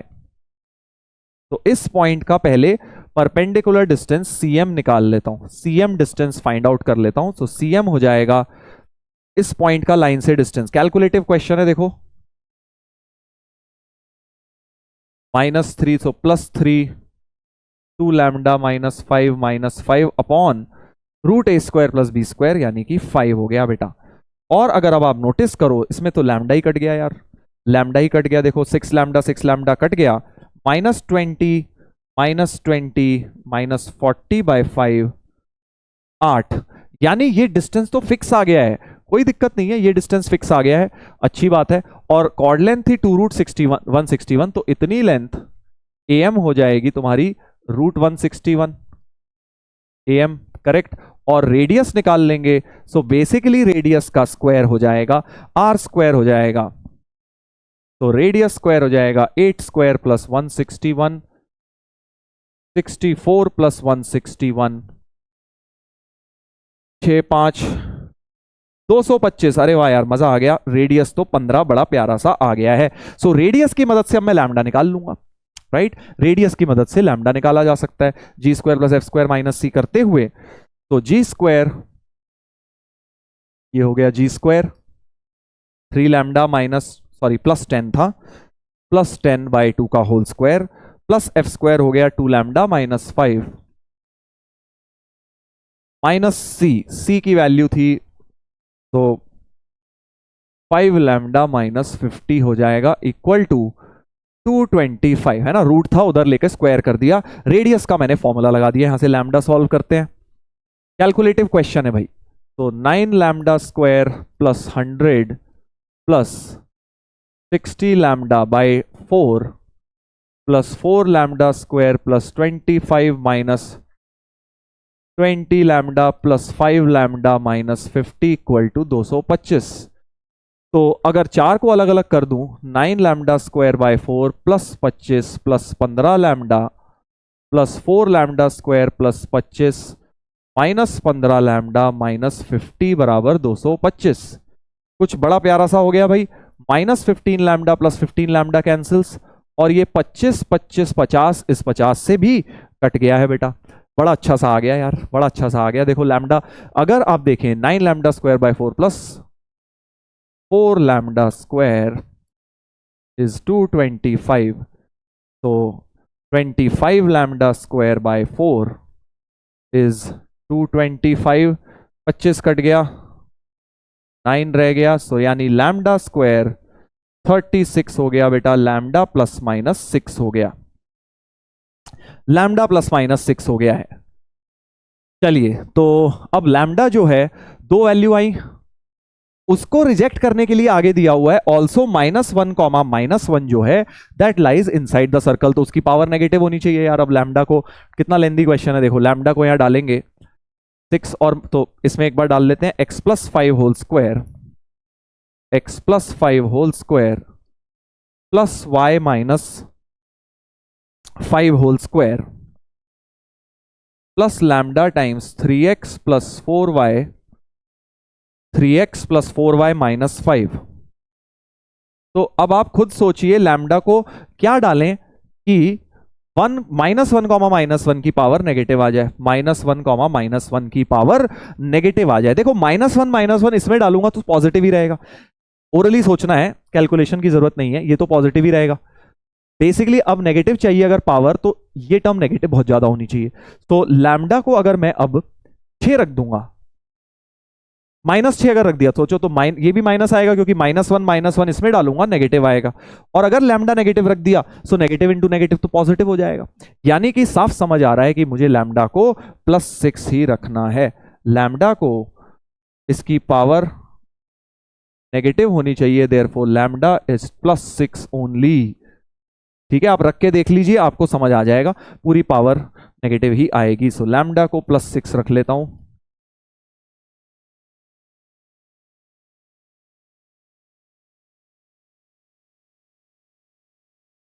थोड़ा कैलकुलेशंस कर लीजिए, x² + y² प्लस 10x और उधर से 18 तो प्लस 28x हो गया, करेक्ट। -10y और +24 तो +14 रह गया, और 25 25 50 में से 30 गया तो +20 ही रह गया है बेटा, चेक करिएगा, है ना। आई गेस सही लग रहा है, इसमें भी डाल लो लैम्डा 6 तो भी सेम ही तुम्हें मिल रहा होगा। तो ये हमारा रिक्वायर्ड सर्कल आया, इतना क्वेश्चन भी बन सकता था बट अभी इसमें उन्होंने और कुछ करतब दिखाया हुआ है, तुम्हें और मेहनत करने को बोला गया है। तो देखो फिर यही बात, जरूरी नहीं है सेम क्वेश्चन उठ के आ जाए, इसके पार्ट्स जो हैं अपने आप में उसमें भी क्वेश्चंस बन सकता है। आगे बोल रहे हैं let the point on the circle at a distance √90 from the point this be alpha beta. तो अब एक सर्कल, उसी सर्कल पे एक पॉइंट निकालना है √90 डिस्टेंस पे। तो ये जो सर्कल है इसके ऊपर एक पॉइंट निकालना है √90, 0 पे फ्रॉम द पॉइंट -5 वही जो पॉइंट सरकमफ्रेंस पे था उसी से आपको उतनी दूरी पे, अच्छा उतनी दूरी पे एक सर्कल और निकालना है, पॉइंट निकालना है √90 डिस्टेंस पे। तो यार देखो अब यहां पर ना दो चीजें लगा सकता हूं मैं, मेरे माइंड में बड़ी प्यारी चीज एक आई, अभी अभी आई जस्ट, बट पहले मैंने किस मेथड से ऐसे किया था वो भी मैं आपको बता देता हूं। ठीक है, तो आगे जो क्वेश्चन है वो नया क्वेश्चन है, आप ये समझ लीजिए उसके अंदर सेकंड क्वेश्चन अटैच्ड है कि एक पॉइंट है जिसका √90 डिस्टेंस है फ्रॉम सम पॉइंट Q। तो P पॉइंट वेरिएबल पॉइंट है, Q पॉइंट फिक्स्ड, P तो -5 है फिक्स्ड पॉइंट है -5 और उसका Q पॉइंट से डिस्टेंस √90 है। ठीक है, वो अल्फा बीटा वाला पॉइंट है, ये वाला बेसिकली अल्फा बीटा का पॉइंट है। तो हम अल्फा बीटा ना मानते हुए इसे पैरामेट्रिक कोऑर्डिनेट्स मान सकते हैं। भाई सर्कल की इक्वेशन आपको पता है बेटा कि इसको अगर मैं अच्छी तरह लिखूं x + 14 whole square y + 7 whole square, correct, equal to r² और रेडियस याद है हमें 15 आया था तो 225 हो जाएगा, r² ही लिख देता हूं वेयर r इज 15, राइट। तो इस तरह से हमने सर्कल को एस्टैब्लिश कर लिया, यानी जो x + 14 है वो r cos थीटा हो गया parametric coordinates, y + 7 is r sin theta. तो यानी इन जनरल x की वैल्यू हो गई -14 + r cos थीटा, तो इस पॉइंट को मान लो -14 + r cos थीटा, और y की वैल्यू मान लीजिए -7 + r sin theta, -7 + r sin theta, correct. और अब इन दोनों पॉइंट्स के बीच का डिस्टेंस जो है हम क्या रख देते हैं, √90 रख देते हैं। तो डिस्टेंस फॉर्मूला ये देखिए, इसमें से ये गया तो r cos थीटा -9 का होल स्क्वायर, और ये गया 7 5 12 हो गया, 12 - r sin थीटा, है ना, का होल स्क्वायर इक्वल टू 90 हो गया। तो r² cos² r² sin² r² हो गया, +81 + 144, इधर से आएगा -18 r cos theta -24 r sin theta is equal to 90, right. सही लग रहा है अभी तक? थोड़ा सा यार एक्चुअली अब मुझे लग रहा है r को ना पहले 15 डाल देना चाहिए क्योंकि कट जाएगा, है ना। r को 15 डाल दूं तो 15 cos theta -9 whole square, 15 sin theta -12 whole square. तो 3 को अगर मैं कॉमन ले लूं बेटा तो 5 cos theta -3 whole square, 5 sin theta -4 whole square, और 3 स्क्वायर कॉमन 9 आके कट के 10 ही रह जाएगा बेटा, 10 रह जाएगा, है ना। अब आई गेस हो जाएगा 25 + 25 cos² 25 sin² 25 हो गया, 9 16 और 25 हो गया, -15 × 30 cos थीटा 20 का डबल 40, साइन थीटा इज 10, तो 3 cos theta plus 4 sine theta, 25 25 50 minus 10 40, और 0 मैंने काट दिया है बेटा। तो ये हमारा थीटा की इक्वेशन यहां से सॉल्व हो जाएगी। यहां से क्या हो जाएगा, थीटा की इक्वेशन सॉल्व हो जाएगी। ठीक है, और थीटा को भी इन्होंने बोला गया है अल्फा जो है पॉजिटिव भी, अच्छा एक्स कोऑर्डिनेट पॉजिटिव भी लेकर आना है हमें, ये जो अल्फा है वो पॉजिटिव भी लेकर आना है बेटा। तो अब इसको देखो सॉल्व करने का जो एक माइंड में टेक्निक आ रही है, एक तो ये दिमाग में आ रहा है कि क्यों ना मैं इसको ऐसे कर दूं कि 3 cos थीटा को ऐसे लिख लूं 4 इंटू 1 माइनस साइन थीटा, और स्क्वायरिंग बोथ साइड्स कर लूं, cos स्क्वायर हो जाएगा 1 minus sine square, 16 1 minus sine theta का whole square. 1 minus sine theta या तो 0 हो गया, यानी थीटा तुम्हारा 90 डिग्री हो गया, और 16 इंटू 1 माइनस साइन थीटा, तो यहां से बेटा आपके पास आ जाएगा 9 sine theta plus 16 sine theta equal to 7, यानी साइन थीटा इज 7/25। तो दोनों में से अब कौन सा लिया जाए, देखो अगर मैं थीटा 90 ले लूंगा तो cos 90 0, अल्फा नेगेटिव बन जाएगा। इसमें क्या होगा, अल्फा तो नेगेटिव दिख रहा है क्योंकि थीटा 90 यहां रखते ही अल्फा नेगेटिव हो जाएगा। वो चाहते नहीं है कि तुम अल्फा नेगेटिव लो, राइट, तो तुम्हें अल्फा पॉजिटिव वाला चाहिए। अच्छा, साइन थीटा 7/25 आ गया, तो कॉस थीटा क्या आ जाएगा, ट्राइंगल बना लो यार, ये 25 है ये 7 है, तो आई गेस 24 आता है शायद, 625 माइनस 49 है ना, 24 ही आता है क्या, जरा चेक करेंगे। 25 प्लस 24 49 होता है, हाँ 24 ही आ जाता है। सो कॉस थीटा हो गया 24/25। चलिए, तो ये हो गया कॉस थीटा साइन थीटा, इनको यहां डाल देते हैं। सो अल्फा बन जाएगा -14 प्लस 15 इंटू, चलो अगले पेज पे लिख लेते हैं, ये वाली वैल्यू मुझे डालनी है बेटा, ये वाली वैल्यू डालनी है। सो अल्फा बन गया -14 प्लस आर की जगह 15, कॉस थीटा की जगह 24/25, और बीटा बन जाएगा -7 प्लस 15 साइन थीटा की जगह 7/25। 5 5 काटो, 3 इंटू 24/5, तो -70 प्लस 72/5, यानी कि 2/5 बन गया अल्फा। ये भी 5 काट दो, -7 प्लस 21/5, तो -35 प्लस 21/5, -14/5 बीटा आ गया बेटा। निकालना क्या था फाइनली, अब हमें निकालना था, काफी लेंथी क्वेश्चन, अल्फा -2 बीटा निकालना था। देखो पैसेज वगैरह में बन सकता है, अल्फा -2 बीटा, 2/5 प्लस 28/5, 30/5, आंसर जो है 6 आ गया है बेटा। आंसर क्या हो गया, 6 हो गया। ठीक है, तो कोऑर्डिनेट ज्योमेट्री में इस क्वेश्चन को प्लीज आप ऐसे ना देखें कि सर इतना लेंदी आएगा तो मैं छोड़ दूंगा। भाई मैंने बता रहा हूं इसमें 3 क्वेश्चंस मिक्स करे हुए हैं, एक क्वेश्चन तो अपने आप में यहीं तक है बस, कि भाई हमने फैमिली ऑफ सर्कल लिखा, फिर एक ये बड़ा प्यारा कॉन्सेप्ट लगा था इसमें लेंथ ऑफ कॉर्ड वाला, हमने परपेंडिकुलर डिस्टेंस देखा, कांस्टेंट आ गया, वहां से रेडियस हमारा 15 निकल के आ गया, that itself can be used in a question. उसके बाद लैम्डा निकालना और लैम्डा रिजेक्ट करना वाज अ पार्ट, जब हमने लैम्डा +-6 निकाला, लैम्डा -6 रिजेक्ट हुआ क्योंकि पावर हमें नेगेटिव चाहिए थी इस पॉइंट की, वहां से रिजेक्शन के लिए दिया हुआ। फिर हमने जो सर्कल आया, लैम्डा 6 यूज करके सर्कल आया, उसमें पैरामेट्रिक कोऑर्डिनेट लिखे, ये अपने आप में एक कॉन्सेप्ट हो सकता है, राइट, और उस पॉइंट का हमने √90 दूरी पे जो पॉइंट है वो निकाल के बता दिया। अब तुम को मैंने एक बात बोली थी कि मेरे माइंड में इसको करते करते एक दूसरा मेथड बड़ा प्यारा चमका था।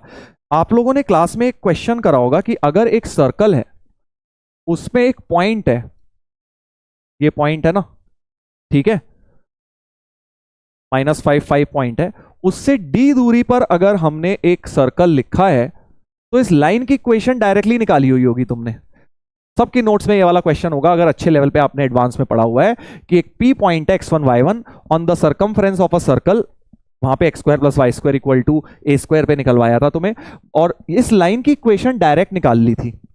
कैसे निकाल ली थी? हमने क्या किया था, consider a circle, consider a circle centred at P, जिसका सेंटर है p माइनस 5 एंड रेडियस उसका √90 है बेटा।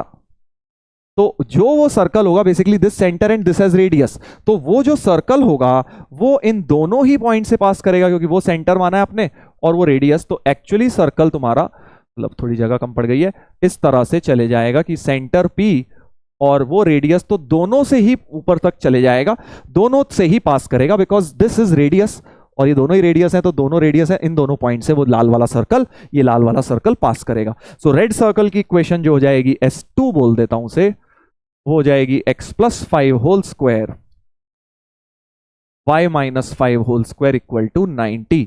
और S1 सर्कल की तो इक्वेशन है ही आपके पास, जो ओरिजिनल सर्कल हमने निकाला था यहां तक। तो इस पैरामेट्रिक का सब्स्टिट्यूट बता रहा हूं आपको, ये सर्कल हम निकाल चुके थे, x square plus Y square plus 28 plus 14 plus 20, x square plus Y square plus 28x plus 14y plus 20 equal to 0। अगर इन दोनों को सब्ट्रैक्ट कर दूं तो रेडिकल एक्सिस यानी ये लाइन की इक्वेशन मिल जाएगी। तो बेसिकली तुम्हें कुछ नहीं करना, solve these two circles, solve these two circles. इनको जब आप सॉल्व कर लोगे तो उनका वन ऑफ द पॉइंट्स यही वाला आ जाएगा, 2/5 माइनस 14/5, दोनों सर्कल्स पे लाया कर रहा होगा। तो रेडिकल एक्सिस की मदद से भी आप वो पॉइंट ऑफ इंटरसेक्शन निकाल सकते हैं, जो मैंने पैरामेट्रिक कोऑर्डिनेट्स पे डिस्टेंस फॉर्मूला लगा के किया। ज्यादा दिमाग नहीं लगाया इसमें, बट इसमें बड़ा प्यारा कॉन्सेप्ट लग गया, एक नया सर्कल क्रिएट कर दिया और मैंने उन दोनों की रेडिकल एक्सिस माइनस करके निकाल लूंगा, लाइन आ जाएगी, उस लाइन और एक सर्कल को सॉल्व कर लूंगा, पॉइंट्स निकल आएंगे तुम्हारे पास, राइट। तो इसको इससे भी कंप्लीट जरूर करिएगा। एक क्वेश्चन का कॉन्सेप्ट मैंने यूज कर लिया। इस तरह से बेटा नोट्स की चीजें देखो यूज हो सकती हैं। आपको बोला जाता है ना, नोट्स बनाया करो, नोट्स के क्वेश्चन बार बार किया करो, क्योंकि वहां इंपॉर्टेंट क्वेश्चंस कराए जाते हैं आपको। चलिए आगे बढ़ जाते हैं, ये भी एक क्वेश्चन हमारा निपट गया है। तो आज की क्लास में क्वेश्चन लेंदी हैं बट अच्छे हैं, तो टाइम इसलिए थोड़ा ज्यादा लग रहा है हमें। ये देखिएगा, S1 is this, S2 and S3 तीन सर्कल्स दिए हुए हैं। Locus of centre of the circle touching both S1 S2 S3 externally. अच्छा, तो पहले S1 S2 S3 की थोड़ी जांच पड़ताल की जाए। S1 जो है उसका सेंटर, मतलब सबके सेंटर और रेडियस लिख लेता हूं, है ना, काम आएंगे मुझे।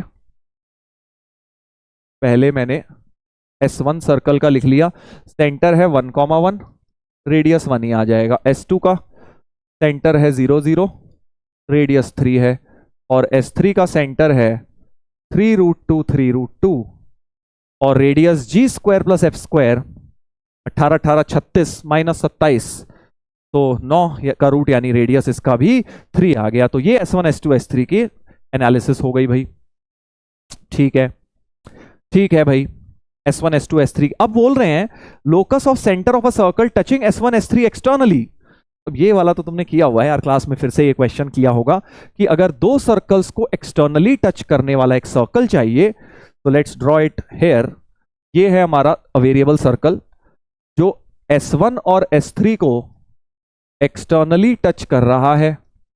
इसका सेंटर कुछ है, तो C1 बोल देता हूं, इसको C3 बोल देता हूं, करेक्ट। तो इसका लोकस आप लोगों ने निकाला हुआ है बेटा, कि आप इस सेंटर का, अगर सर्कल का सेंटर निकालना चाहते हैं तो CC1 इज इक्वल टू, इसका रेडियस R मान लो और इसका रेडियस था 1, R+1, CC3 R+3 हो जाएगा।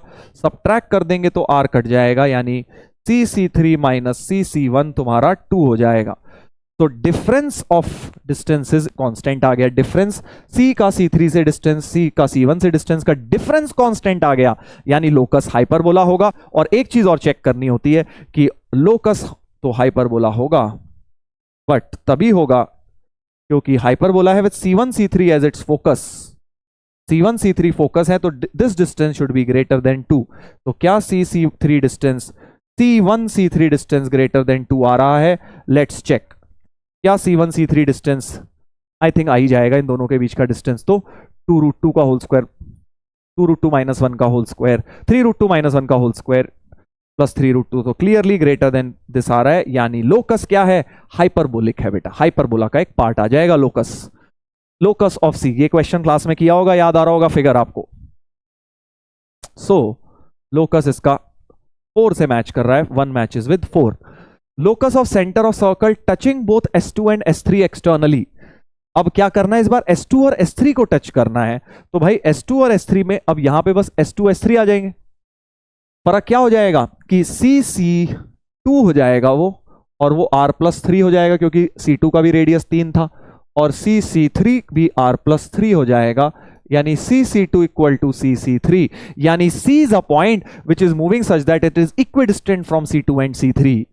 दो पॉइंट से equidistant, C is a point जो इन दोनों से इक्विडिस्टेंट है, तो इसका मतलब इसका एंगल बाइसेक्टर हो जाएगा। आपको पता है एंगल बाइसेक्टर ही इक्विडिस्टेंट हो जाता है, यानी लोकस क्या आने वाला है, एक स्ट्रेट लाइन आने वाला है। सो लोकस ऑफ सी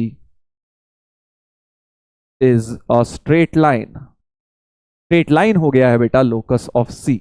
ये था P, ये हो गया Q। तो सेकंड वाले में तो स्ट्रेट लाइन आ जाएगा। अभी तक कुछ आंसर आया, P का 4 और Q का 1, P का 4 Q का 1, अभी तक तो ये दोनों बचे हैं, ये गए, ठीक है। Locus of centre of circle touching S1 externally and S2 internally. तो अब भाई अब तुम समझ पा रहे होगे, S1 को एक्सटर्नली करना है इस वाले को, और S2 को इंटरनली करना है। तो नोटिस करो जरा, इनकी पोजीशंस बना लेते हैं इस बार। जो S2 है कोऑर्डिनेट एक्सिस के हिसाब से थोड़ा सा बना लेते हैं, बिकॉज अच्छे सर्कल्स हैं।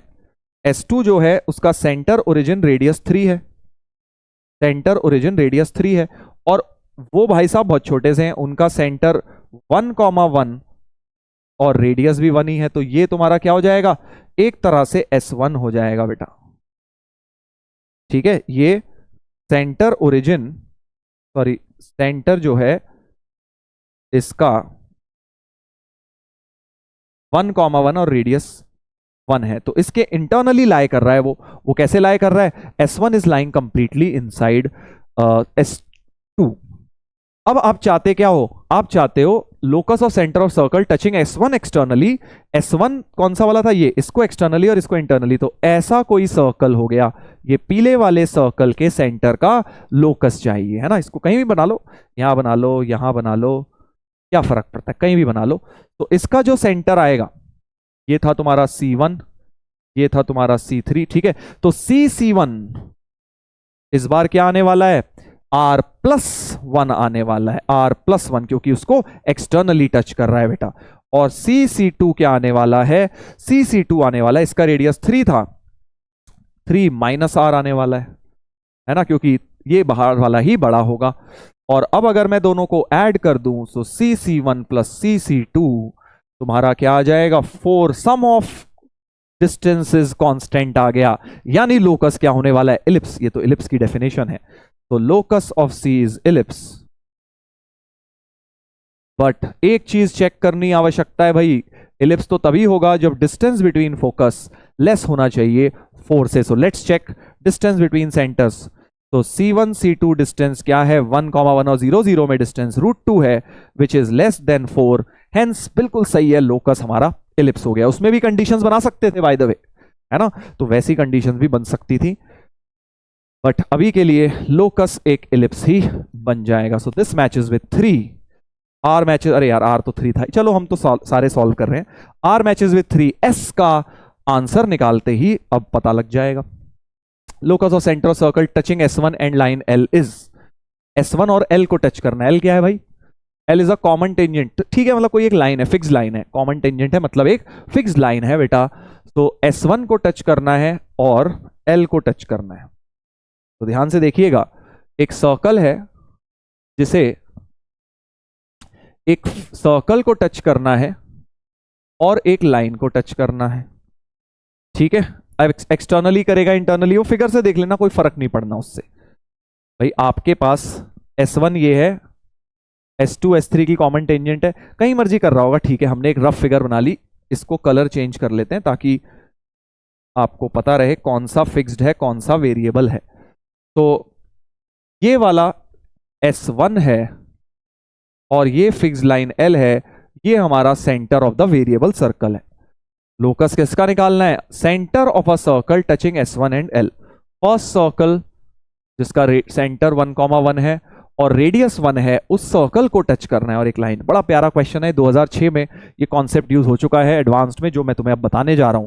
देखो एक तरीका तो यही है कि बैठ के इसे h के माने और लाइन की इक्वेशन निकालें और बैठ के इसके डिस्टेंसेस करके लोकस निकालें। वो मत करो, मैं तुम्हें कॉन्सेप्चुअल तरीके से लोकस का एक तरह से इंटरप्रिटेशन बता रहा हूं, इक्वेशन नहीं, इंटरप्रिटेशन कि क्या है लोकस, पैराबोला, सर्कल, इलिप्स। तो वो इंटरप्रिटेशन हमने डेफिनेशन से करी है सारे क्वेश्चंस के अंदर। इसमें भी वैसे ही करेंगे। देखिए नोटिस करिए कि जो C1 डिस्टेंस है, C1 डिस्टेंस है वो r+1 है, क्योंकि इसका रेडियस 1 था, ये रेडियस r है। और ये CM डिस्टेंस क्या है? ये तो r है सर, CM डिस्टेंस r है। ठीक है जी। अब कुछ लोग यहां पे पता है क्या करते हैं, इसको डिवाइड कर देते हैं और बोलते हैं C1 upon CM distance r+1 upon r है, जो कि ग्रेटर देन 1 है सर, ग्रेटर देन 1 है। और ratio of distance from a fixed point to a fixed line greater than 1 आ गया। सो लोकस हाइपरबोला कह देते हैं, विच इज रॉन्ग। क्या गलत है भाई? लोकस हाइपरबोला तो होता है अगर fundamental principle of counting PF upon PM 1 से बड़ा आ जाए, बट वो कांस्टेंट होना चाहिए ना। रेशियो कांस्टेंट ही नहीं आया, ratio is r+1 upon r। It is a variable, it is dependent on r। जैसे जैसे सर्कल इधर उधर भागेगा तुम्हारा रेडियस तो चेंज होता जाएगा ना। सो रेडियस जो है वो तुम्हें इसको वेरिएबल बना रहा है, हेंस लोकस हाइपरबोला नहीं बोल सकते आप। Locus is not hyperbola.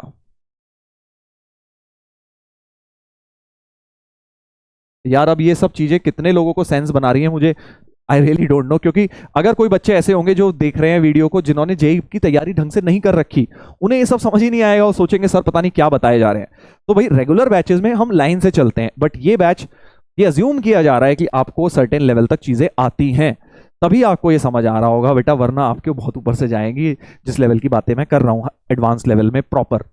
तो अब ये उम्मीद है समझ आ गया है भाई सबको। अब क्या है फिर लोकस? देखो तो अब मैं क्या कर रहा हूं, एक नई लाइन क्रिएट कर रहा हूं। बहुत ध्यान से सुनना भाई, बहुत प्यारा कॉन्सेप्ट है। एल के पैरेलल एक लाइन ले आओ भाई, एल तो फिक्स लाइन थी, एल के पैरेलल एक लाइन ले आओ eight a distance of 1 unit. भाई डिस्टेंस भी फिक्स है, लाइन भी फिक्स थी, तो एल के पैरेलल एक लाइन भी, ये फिक्स लाइन हुई, ये भी फिक्स लाइन हुई। और अब सी का डिस्टेंस इस लाइन से मेजर करो, CN डिस्टेंस। तो what will be CN distance? CN will be, ये तो r था ही, r+1 हो जाएगा।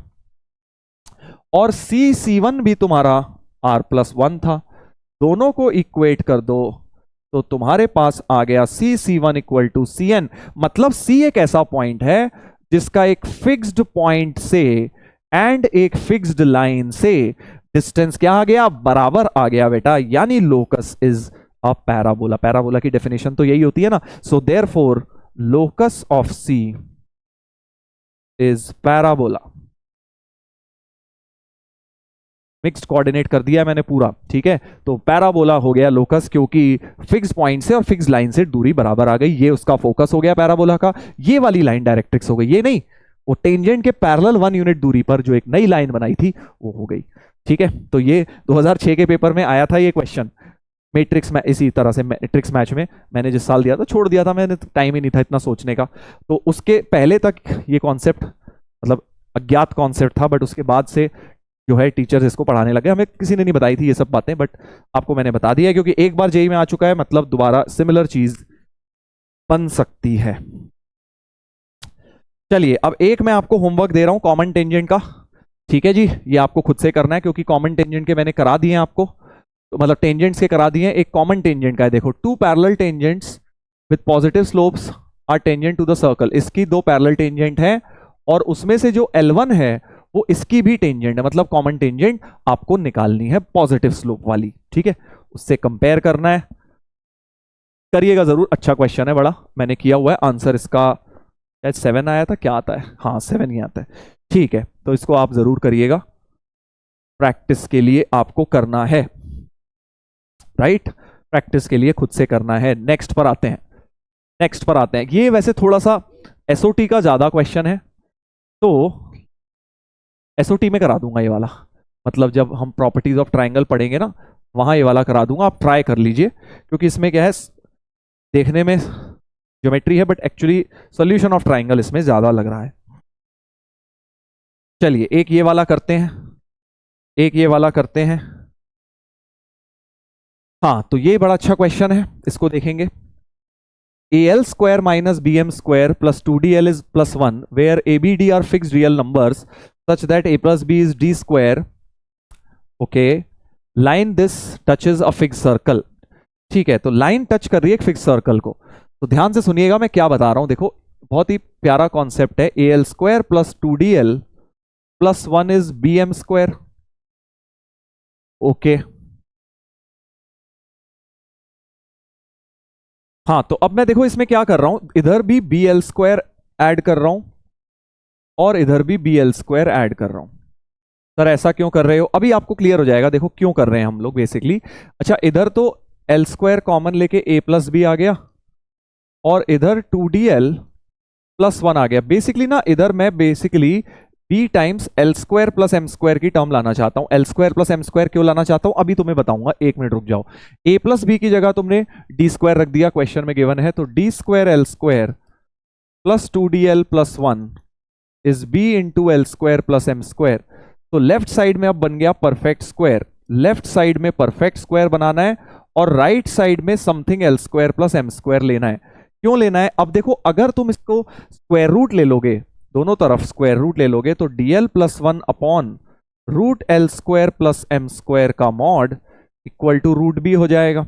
अब ये ऐसा लाने का फायदा क्या है, ये एक तरह से कंडीशन ऑफ टेंजेंसी आ गई। सोचो अगर आप चाहते हो ये लाइन किसी सर्कल को टच करे, तो LX plus MY plus 1 equal to 0। मैं बेसिकली इसका उल्टा लाना चाहता हूं, अल्फा अगर किसी सर्कल को टच करेगी, centre alpha beta radius R, so alpha beta का distance upon 1 root L square plus M square का mod should be equal to R। तो इसी तरह की कंडीशन तो ले आया मैं इसी तरह की कंडीशन ले आया, राइट।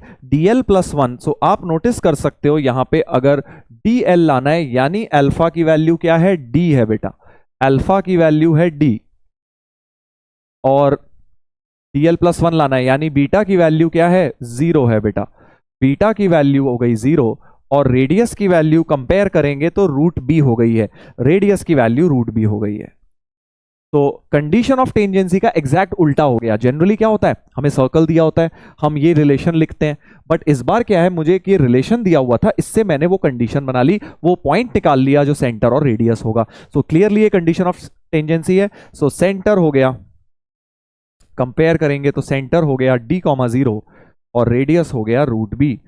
तो सर्कल जिसका सेंटर D,0 है और रेडियस रूट बी है, so radius is equal to B, गलत हो गया, और length of tangent from origin. तो बेसिकली अब तो सर्कल की इक्वेशन ही आ गई। So x minus D whole square, x minus D whole square plus Y square equal to B.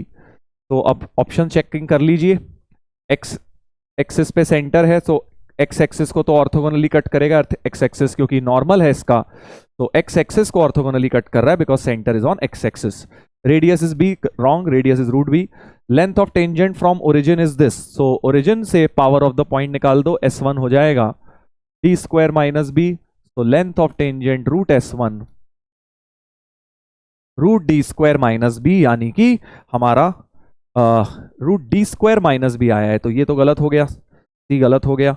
तो एक्चुअली हमारा ए ऑप्शन इसका सही आ गया है, ठीक है। Root d square minus b होता तो ये सही हो जाता, root a square minus b is wrong. चलिए तो इस तरह से हमने ये क्वेश्चन को कर दिया है, कंडीशन ऑफ टेंजेंसी का एग्जैक्ट उल्टा।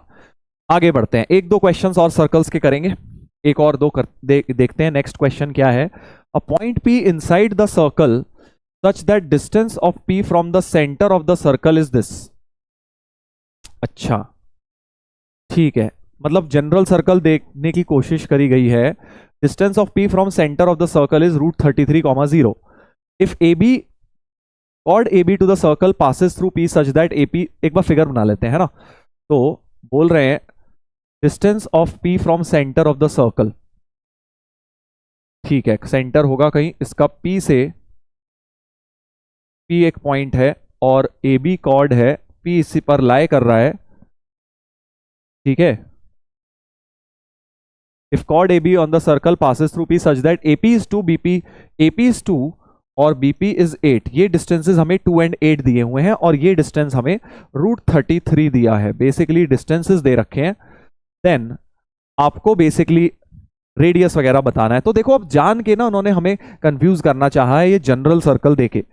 सर्कल की इक्वेशन का कोई रोल नहीं है क्वेश्चन में, बिकॉज हमें सिर्फ डिस्टेंसेस दे रखे हैं, राइट? सिर्फ डिस्टेंसेस दे रखे हैं, तो हम सर्कल जैसा मर्जी माने, हम स्टैंडर्ड सर्कल मान लेते हैं ना भाई, हम सेंटर एट ओरिजिन मान लेते हैं और ये वाला पॉइंट एक्स एक्सिस पे मान लेते हैं √33 वाला। तो मैं क्या कहना चाह रहा हूं कि आप सर्कल को इस तरह से प्लेस कर लीजिए कि आपकी इक्वेशन थोड़ी सी अच्छी सी बन जाए। आप उसको P पॉइंट को √33,0 मान लो, इंटरनल पॉइंट है, ओरिजिन से √33 डिस्टेंस हो गया। और कॉर्ड AB जो है, कॉर्ड AB को इस तरह से कुछ बना लो, इस तरह से बना लो भाई, और बेसिकली ये डिस्टेंस 2 है और ये डिस्टेंस 8 है। PA और PB डिस्टेंसेस हमें दे रखे हैं, ठीक है। तो मैंने basically circle centred at origin मान लिया और इस पॉइंट को √33,0 मान लिया। और अब एक और चीज मैं कर सकता हूं, मैं इनमें A और B में पैरामेट्रिक कोऑर्डिनेट्स भी लगा सकता हूं भाई, है ना। A एंड B को मैं तो सर्कल को मान लेता हूं x² + y² = r², इस वाले को मान लेता हूं r cos theta r sin theta, और इसको मान लेता हूं r cos phi r sin phi। तो सबसे पहला काम तो सेक्शन फॉर्मूला लगा दूंगा, है ना। 1:4 का रेशियो है, तो 2:8 बोल लो या 1:4 एक ही बात है। सो √33 हो गया 4r cos theta plus r cos phi upon में 5। तो यहां से आ जाएगा 4r cos theta plus r cos phi is equal to 5√33। Similarly y coordinate तो 0 होगा, so 4r sin theta, 4r sin theta plus r sin phi बराबर 0 हो जाएगा। दोनों को स्क्वायर एंड ऐड कर देता हूं, स्क्वायर एंड ऐड करने से क्या होगा, 16 cos स्क्वायर 16 sin स्क्वायर हो गया 16r², ये वाला भी एक r² हो गया, और प्लस 2ab की टर्म में आ जाएगा 2 × 4r × r cos theta cos phi plus sin theta sin phi which is cos theta minus phi, और राइट साइड में आ गया 25 × 33। ठीक है, तो एक तरह से r थीटा और phi में इक्वेशन बन गई है। 17r² plus 8r² cos theta minus phi is 25 × 33। इस प्रकार का कुछ बन गया। अब देखो थीटा माइनस phi तो यही वाला एंगल है, अगर आप नोटिस करें तो आपको पता है थीटा माइनस phi तो बीच का एंगल होता है ना ये वाला। तो इन दिस ट्राइंगल ये angle theta minus phi, phi minus theta जो भी आएगा, डिफरेंस ऑफ द एंगल यही होता है parametric angle. So in triangle OAB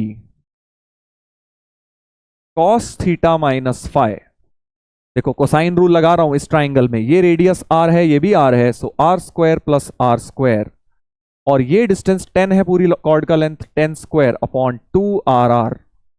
तो cos थीटा माइनस phi आ गया 2r² minus 100 upon 2r², right.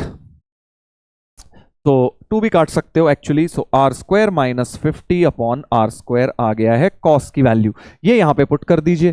तो 17r² plus 8r² 8r² into r² minus 50 upon r² is 25 × 33। ये r² गया बेटा, तो 17 और 8 25r², 50 × 8 इज 25 × 33। 25 भी कट जाएगा सब जगह से,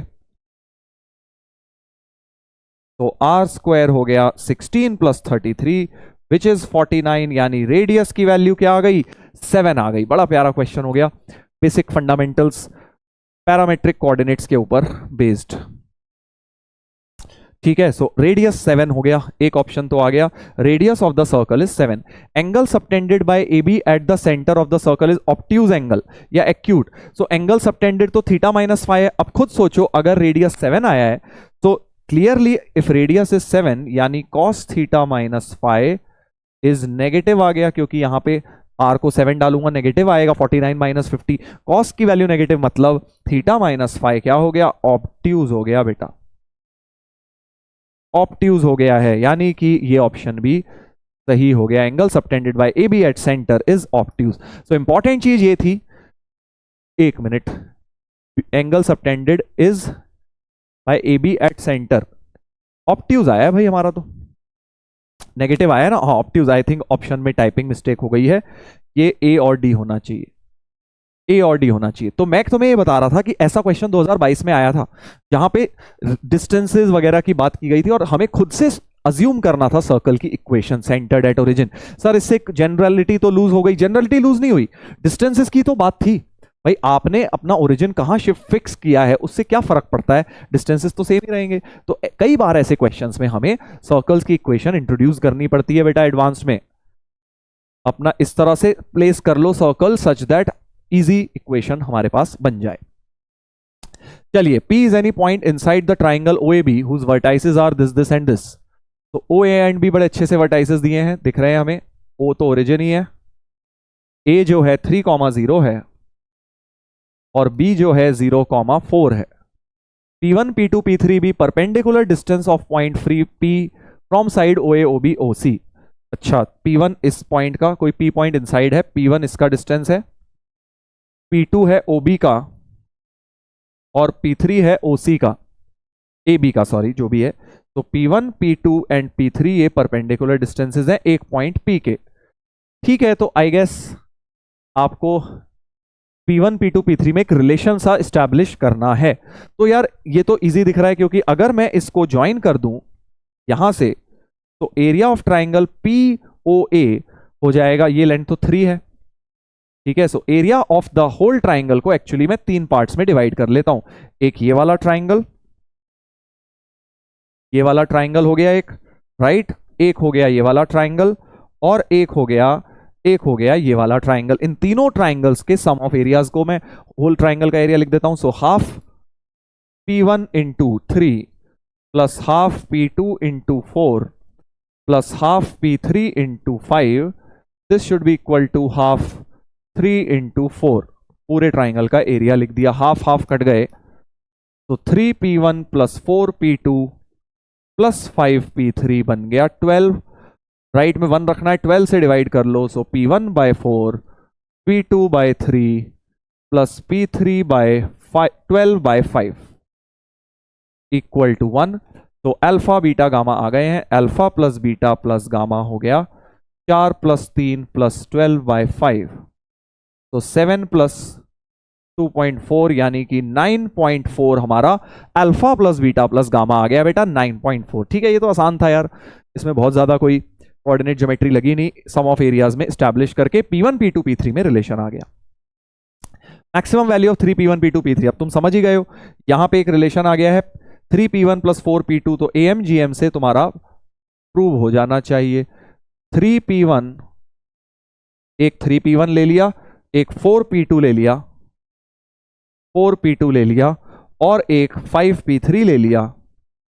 इनमें AM greater than equal to GM लगाएंगे। So 3P1 plus 4P2 plus 5P3 by 3 greater than equal to geometric mean हो जाएगा 60P1 P2 P3 का क्यूब रूट। इसकी वैल्यू आई गेस 12 थी, इसकी वैल्यू 12 थी, तो 12 बाय 3 4 का cube is 60P1 P2 sorry is greater than equal to 60P1 P2 P3। 4 काट दीजिए, 16 greater than equal to 15P1 P2 P3।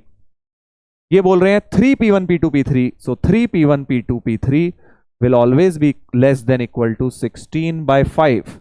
तो मैक्स वैल्यू आ गई 3.2 बन गई बेटा मैक्स वैल्यू, राइट। 16 by 5 को डेसिमल में लिख लिया 3.2। ठीक है, ये तो आसान क्वेश्चन था यार, इसमें बहुत ज्यादा कोई कोऑर्डिनेट ज्योमेट्री का इस्तेमाल हुआ ही नहीं। चलो अब ये वाला एक बढ़िया क्वेश्चन है, इससे हम आज की क्लास करेंगे कंक्लूड। एक प्यारा क्वेश्चन है, मल्टीपल करेक्ट, आप लोग जरूर इसको ट्राई करिए because this is a very good question और ऐसे एडवांस में आने के चांसेस बहुत ज्यादा हैं। फिर एक आपको एडवांस वाला होमवर्क में दूंगा, ये वाला तो बहुत इजी क्वेश्चन है। Circle whose radius is 1 touches x axis at point A। अच्छा, अब इस बार हम अपनी मर्जी से सर्कल नहीं मान सकते, ऑलरेडी हमें दिया गया है कि जो सर्कल है वो एक्स एक्सिस को ए पे टच करता है, रेडियस 1 है, the centre Q of the circle lies in first quadrant. तो इस प्रकार का कोई सर्कल है, फर्स्ट क्वाड्रेंट में बना लिया मैंने एक रफली, थोड़ा और बड़ा करके बना लो, ऐसा मैंने एक सर्कल सा बना लिया है, ये ए पे टच कर रहा है और इसका जो सेंटर क्यू है वो बेटा फर्स्ट क्वाड्रेंट में है। The tangent from origin to circle touches it at T, तो एक तो ये टेंजेंट है ही, एक और टेंजेंट बनाइए ओरिजिन से जो बेसिकली कह रहे हैं इसको टी पे टच करती है, इसको टी पे टच करती है बेटा, ठीक है। And a point P lies on this tangent such that triangle OAP is right angle, triangle OAP को राइट एंगल बनाना है, यानी इस तरह से एक इसी लाइन टेंजेंट के ऊपर एक पॉइंट बनाना है सच दैट वो राइट एंगल बन जाए। So this is your point Q, पढ़ लो एक बार दोबारा से, right, O point P, Q तो नीचे था, पॉइंट पी था, तो point P lies on it, on this tangent, इसी टेंजेंट पे एक पॉइंट पी बनाना है और इस तरह से बनाना है कि ओ ए पी एक राइट एंगल ट्राइंगल बन जाए। सो ऑब्वियसली ये राइट एंगल है, तो इसी लाइन के ऊपर कहीं ना कहीं पी जाके बन रहा होगा, right, this is your point P, यही वाला, चलो पी लिखा ही हुआ है वहां पे, वो पी पॉइंट है, ठीक है। O A P right angle triangle बन गया है। पेरीमीटर इज 8, तो इस ट्राइंगल ओ ए पी का पेरीमीटर 8 दिया हुआ है, okay, got it. Then which of the following is correct, ठीक है। तो बेसिकली हमें सर्कल की इक्वेशन बतानी है, क्यूपी की लेंथ बतानी है, तो अगर थोड़ा इस तरह से सोचे, सर्कल की इक्वेशन चाहिए, रेडियस तो 1 है ही, तो एक काम करते हैं, इसको अल्फा मान लेता हूं एक्स कोऑर्डिनेट को, सो क्यू के कोऑर्डिनेट्स हो जाएंगे अल्फा कॉमा 1, अल्फा कॉमा 1 इसके कोऑर्डिनेट्स हो जाएंगे। अच्छा, अगर ये अल्फा है तो ये भी अल्फा है, लेंथ टेंजेंट की तो बराबर होती है एक्सटर्नल पॉइंट से, ये भी अल्फा हो गया, ठीक है। अच्छा, एक वेरिएबल तो और लाना ही पड़ेगा क्योंकि अभी मुझे लग रहा है वो पी पॉइंट को भी हमें ध्यान में रखना है, तो एक काम करते हैं, पी क्यू को ही कुछ मान लेते हैं, पी क्यू को हम एक्स मान लेते हैं, let P Q equal to X. तो बेसिकली जो p के कोऑर्डिनेट्स हो जाएंगे, x कोऑर्डिनेट तो अल्फा ही हो जाएगा और y कोऑर्डिनेट x प्लस 1 हो जाएगा, x प्लस 1 हो जाएगा, राइट। तो अब मुझे एक तरह से दो इक्वेशंस क्रिएट करनी है x और अल्फा में, आप भी अब दिमाग लगा के सोचिए। अच्छा, एक और चीज, ये तो कनेक्ट कर ही सकता हूं, ये तो परपेंडिकुलर है, परपेंडिकुलर है, सो पहली चीज तो यही यूज कर लेता हूं कि सेंटर का डिस्टेंस रेडियस के बराबर होना चाहिए भाई, है ना, कि अगर मैं इस अल्फा कॉमा इस लाइन की इक्वेशन लिख लूं इस पॉइंट के टर्म्स में, सो y इक्वल टू, है ना, ये वाला स्लोप हो जाएगी x plus 1 by alpha into x, ये किसकी इक्वेशन हो जाएगी, इक्वेशन ऑफ ओपी हो जाएगी। ओपी की इक्वेशन लिख ली, और ओपी की इक्वेशन लिखने के बाद अल्फा कॉमा 1 का डिस्टेंस 1 ही कर देता हूं क्योंकि ये रेडियस है, तो अल्फा कॉमा 1 का distance, so x plus 1 by alpha into alpha minus 1 upon root 1 plus x plus 1 by alpha का होल स्क्वायर। मतलब अलग अलग तरीके हैं, देखो इस क्वेश्चन को बहुत डिफरेंट तरीके से कर सकते हो, मैंने ऐसे किया है, तुम और कोई तरीके से रिलेशन निकाल लो, मैंने तो टेंजेंट की कंडीशन लगाई है, this is equal to 1 radius. यहां से अगर आप नोटिस करेंगे अल्फा अल्फा कटा 1 1 कटा, तो क्रॉस मल्टीप्लाई करा, so x square equal to 1 plus x plus 1 whole square by alpha square, 1 इधर ले जाइए, x square minus 1 is x plus 1 whole square by alpha square, so alpha square हो गया, X plus 1 एक cut गया देखो दोनों तरफ से, upon x minus 1, so alpha और एक्स में एक तरह से मैंने एक रिलेशन एस्टैब्लिश कर दिया है बेटा, राइट, एक रिलेशन मैंने एस्टैब्लिश कर दिया है। अच्छा, एक और बात मुझे नजर आ रही है कि जो ओपी स्क्वायर होगा, जो ओपी स्क्वायर होगा वो मेरा बेसिकली पेरीमीटर लिखना है ना, मुझे पेरीमीटर लिखना है, इस ट्राइंगल का 8 दिया है, तो मैं पहले ओपी लेंथ निकाल लेता हूं, फिर ये दिस प्लस दिस करके निकाल लूंगा। So OP length is nothing but OP square हो जाएगा, आप डिस्टेंस फॉर्मूला भी लगा सकते हो दोनों पॉइंट्स में, ये माना था पी, या फिर आप पाइथागोरस, बात एक ही है क्योंकि एक्स प्लस 1 हो गई लेंथ, ये अल्फा हो गई, so x plus 1 whole square plus alpha square हो गया है बेटा, ठीक है। अल्फा स्क्वायर की ये वैल्यू डालते हैं, सो ओपी स्क्वायर हो गया X plus 1 whole square plus x plus 1 upon x minus 1, x plus 1 is common, LCM ले लीजिए, so x plus 1 x square minus 1 plus 1 upon x minus 1, 1 1 cut गया बेटा, तो x plus 1 into x square upon x minus 1 बन गया OP square.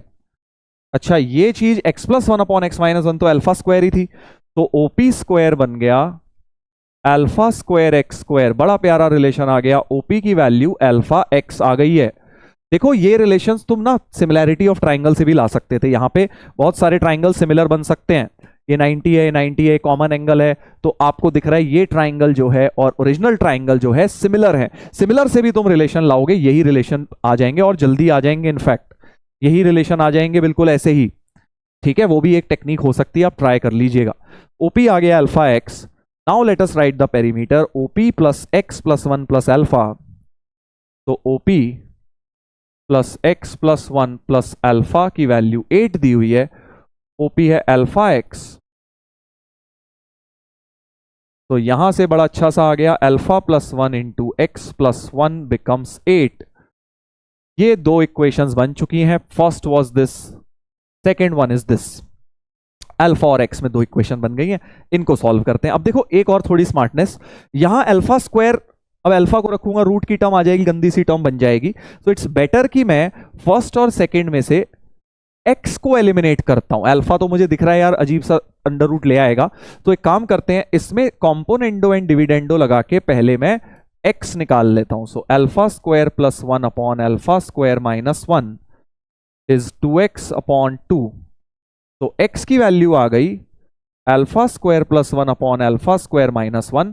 इसको यहां put कर दो, तो बेसिकली x एलिमिनेट हो जाएगा, बेटर इक्वेशन बनेगी। तो इक्वेशन बन जाएगी alpha plus 1 into alpha square plus 1 upon alpha square minus 1 plus 1। Simplify करेंगे, एलसीएम लेंगे, तो अल्फा प्लस 1 इंटू, जब इसका एलसीएम लोगे ऊपर आएगा 2 अल्फा स्क्वायर, 2 अल्फा स्क्वायर नीचे alpha square minus 1 equal to 8, right, ये इक्वल टू 8 हो जाएगा। और अब तो काफी कुछ कट गया, एक अल्फा प्लस 1 कट गया, so 2 alpha square upon alpha minus 1 equal to 4 हो गया। 2 भी कट गया, एक्चुअली मैंने एक अल्फा प्लस, सही लिखा है ना भाई, जरा चेक कर लेंगे, क्रॉस चेकिंग करते हैं। This plus 1 alpha plus 1 into this, तो 2 अल्फा स्क्वायर अपॉन दिस, तो alpha square upon alpha minus 1 is 4।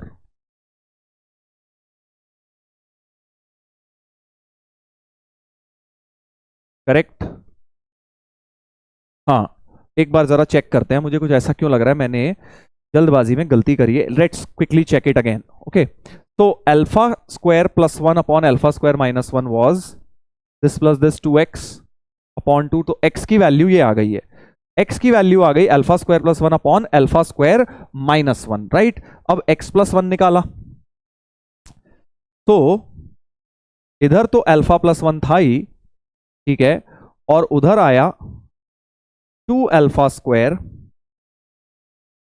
2 alpha square alpha plus 1 into 2 alpha square upon alpha square minus 1, एक अल्फा, ठीक है अभी तो सही लग रहा है, 4 इंटू अल्फा माइनस 1, तो alpha square minus 4 alpha plus 4 is 0, alpha minus 2 whole square is 0। Just cross check कर रहा था, बिकॉज कई बार होता है ना अटेंशन हमारा डिविएट हो जाता है कैलकुलेशन करते करते, तो इट्स बेटर कि आप उसी समय क्रॉस चेक कर लीजिए rather than कहीं मिस्टेक हो गई हो। हुई नहीं थी इस बार, अल्फा की वैल्यू 2 हो गई, अल्फा 2 आ गया है, अल्फा को 2 बस अब वापस डाल दो बेटा, यहां पे डाल दो चाहे यहां डाल दो। एक्स की वैल्यू थी अल्फा स्क्वायर प्लस 1, तो 4 प्लस 1 अपॉन 4 माइनस 1 यानी 5/3 हो गया एक्स, और अल्फा दोनों निकल कर आ गए हैं। बहुत प्यारा क्वेश्चन था, ये मैनिपुलेशंस इसमें बहुत अच्छी अच्छी लगी हैं। तो लेंथ ऑफ PQ, PQ की लेंथ x ही हो गई, 5/3 बिल्कुल ठीक आ गई है, लेंथ ऑफ PQ आ गई है। सर्कल की equation x minus 2 whole square plus y minus 1, 2,1 centre हो गया बिल्कुल, अल्फा की वैल्यू 2 आई है, तो ये भी बिल्कुल सही हो गया है। Tangent OT cuts the 2 parallel tangents, अब एक और चीज आगे बोली हुई है करने को, if the tangent O T, अच्छा यही वाली, cuts the two parallel tangents, one of them is O A. अच्छा ओ ए के पैरेलल एक और टेंजेंट बनानी है, बेसिकली आपने क्या करना है, ओ ए के पैरेलल एक और टेंजेंट बनानी है, तो ऐसी बन जाएगी वो, tangent O T cuts the two parallel tangents, one of them O A at O and R. तो इसको तो ओ पे कट कर ही रहा था, इसको कह रहे हैं आर पे कट कर रहा है, आर पे कट कर रहा है, okay. Then the equation of circle circumscribing triangle O R Q, O R Q, ये जो ट्राइंगल बन रहा है ध्यान से देखिएगा, ओ आर क्यू, इस ट्राइंगल का सरकम सर्कल बताना है दोस्त, कौन से का, इस ट्राइंगल का ओ आर क्यू का सरकम सर्कल की इक्वेशन बतानी है। तो पहला काम तो यार देखो क्यू के और ओ के कोऑर्डिनेट्स तो मिल गए हैं, आर के कोऑर्डिनेट्स और निकाल लेता हूं। आर के कैसे मिलेंगे भाई कोऑर्डिनेट्स, बहुत तरीके हैं, देखो सिमिलैरिटी ऑफ ट्राइंगल ले सकते हो, अगर इस पॉइंट को सपोज एम मान लेते हो, एम मान लेते हो, तो ट्राइंगल पी आर एम और ये बड़ा वाला सिमिलर ट्राइंगल्स होंगे, है ना, ठीक है। तो ये पी एम डिस्टेंस हो जाएगा एक्स माइनस वन हो जाएगा, है ना, तो P M upon P A is equal to R M upon alpha, correct. PM मैंने अभी बोला ये पूरा x था, ये 1 था, तो x माइनस वन हो गया, x minus one upon P ए तुम्हारा हो गया x प्लस वन, है ना, ये पूरा x था उसमें प्लस वन, और आर एम हो गया तुम्हारा, आर एम तो निकालना ही है, आर एम अपॉन एल्फा हो गया 2। x क्या था भाई, x था तुम्हारा x minus one upon x plus one, तो एक्चुअली 1/अल्फा ही था, देखो x माइनस, चलो x की वैल्यू डाल लो, एक ही बात है, x की वैल्यू आई थी हमारी 5/3, x की वैल्यू आई थी 5/3, राइट। तो यहां पे x की वैल्यू 5/3 डालेंगे तो 2/3 upon 8/3 is equal to RM/2।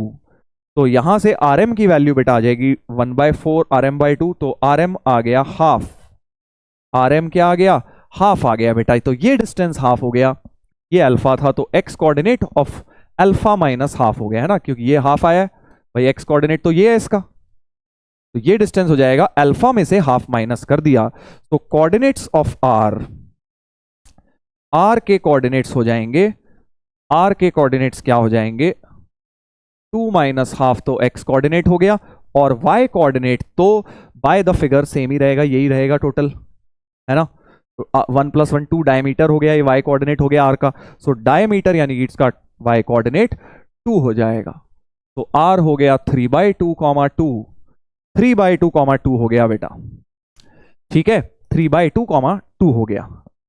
अच्छा तो अब बस मुझे ये देखना है, ये जो फिगर बनी है ओ क्यू आर ट्राइंगल जो बना है ओ क्यू आर, ये r के कोऑर्डिनेट्स हैं, इसके थे 2,1, तो ये इसका सर्कम सर्कल निकालना है। अब 3 पॉइंट्स आ गए, सर्कम सर्कल तो निकल ही जाएगा, बट एक छोटी सी ट्रिक लगा सकते हो बेटा कि अगर आप OR की स्लोप देखो, स्लोप ऑफ OR देखो 2/3/2 4/3, है ना, लाइन की स्लोप देखो मेरे ख्याल से परपेंडिकुलर आ जाती है। OQ की स्लोप देखो, स्लोप ऑफ OQ देखो तो हाफ आ गई, और स्लोप ऑफ QR देखो तो 1/-हाफ यानी -2 आ गई। तो इन दोनों से क्या पता लग रहा है कि OQ और ये परपेंडिकुलर है, तो एक्चुअली ये एंगल 90 हो गया, यानी जो सर्कल बनेगा बेटा that is nothing but OR as diameter मानते हुए बना दो बस। तो OR as diameter, diametric form लगा दी, y - 0 इंटू y - 3/y - 2, तो ये हमारा सर्कल जो है बन जाएगा। तो option I think C match हो जाएगा आपका, ये वाला सी मैच हो गया। ठीक है, तो बढ़िया क्वेश्चन था, इसमें बहुत सारे छोटे छोटे कॉन्सेप्ट्स हमारे सर्कल्स के जो है यूज हो गए हैं। ठीक है, चलिए तो ये हो गया ब्रेन टीजर 13। बाकी इससे बहुत ही इजी सवाल लास्ट ईयर एडवांस्ड में आया था, पिछले 2 सालों से ज्यादा डिफिकल्ट क्वेश्चन सर्कल्स का आ नहीं रहा है। 2019 में आया था लास्ट डिफिकल्ट, उसके बाद से तो इजी से ही आ रहे हैं। ये तो महा इजी था, मतलब आप सभी लोग इसको कर लेंगे। टेंजेंट के ऊपर डायरेक्ट क्वेश्चन, सेंटर का डिस्टेंस इक्वल टू रेडियस, बस इतना सा कॉन्सेप्ट इसमें यूज करना था जो मैंने पिछले क्वेश्चन में पहली लाइन में किया था। कि टेंजेंट है तो perpendicular distance equal to radius, जो कि हम हर टेंजेंट के सवाल में करते हैं, बस उतना अगर यूज कर लोगे तो एडवांस का क्वेश्चन ये तुम्हारा हो जाएगा बेटा। ठीक है, तो करिएगा जरूर इसको, सब लोग ट्राई करेंगे। चलिए, तो इसके साथ हमने कर लिया है आज straight lines and circles revise. बाकी होमवर्क एज ऑलवेज पीवाईक्यूज आपको कर लेने हैं पिछले 10 साल के। अब कल हम करेंगे बेटा पैराबोला। तो पैराबोला में जैसा कि मैंने बताया, थोड़ा रिवाइज करके बैठना, थोड़ी सी चीजें लर्न करके बैठना, तो आपको ज्यादा समझ आएगा और फिर मजा भी आएगा क्वेश्चंस करने में, राइट। तो पैराबोला कल पढ़ेंगे, कोऑर्डिनेट ज्योमेट्री रिवाइज करेंगे, उसमें जो लर्न करने की चीजें हैं वो भी मैं आपको बता दूंगा, क्या क्या है, प्रॉपर्टीज वगैरह भी आपको मैं दिखा दूंगा, राइट। चलिए, सो उम्मीद है आज के लेक्चर में मजा आया भाई तुम लोगों को। अब कल मिलेंगे और ऐसे ही कंटिन्यू रखेंगे अपनी जर्नी को, कोऑर्डिनेट ज्योमेट्री। अब देखो थोड़े से ही लेक्चर बचे हैं यार, खत्म करना है। जिस बैच को शुरू किया है एंड उसको जरूर करिए। तो लास्ट के कुछ 4-5 लेक्चर्स बचे हैं, इनको जरूर देखिए और अपनी तैयारी रिवीजन का एक बढ़िया करके एंड करिए। ठीक है, चलिए, so bye bye everyone, take care, see you tomorrow.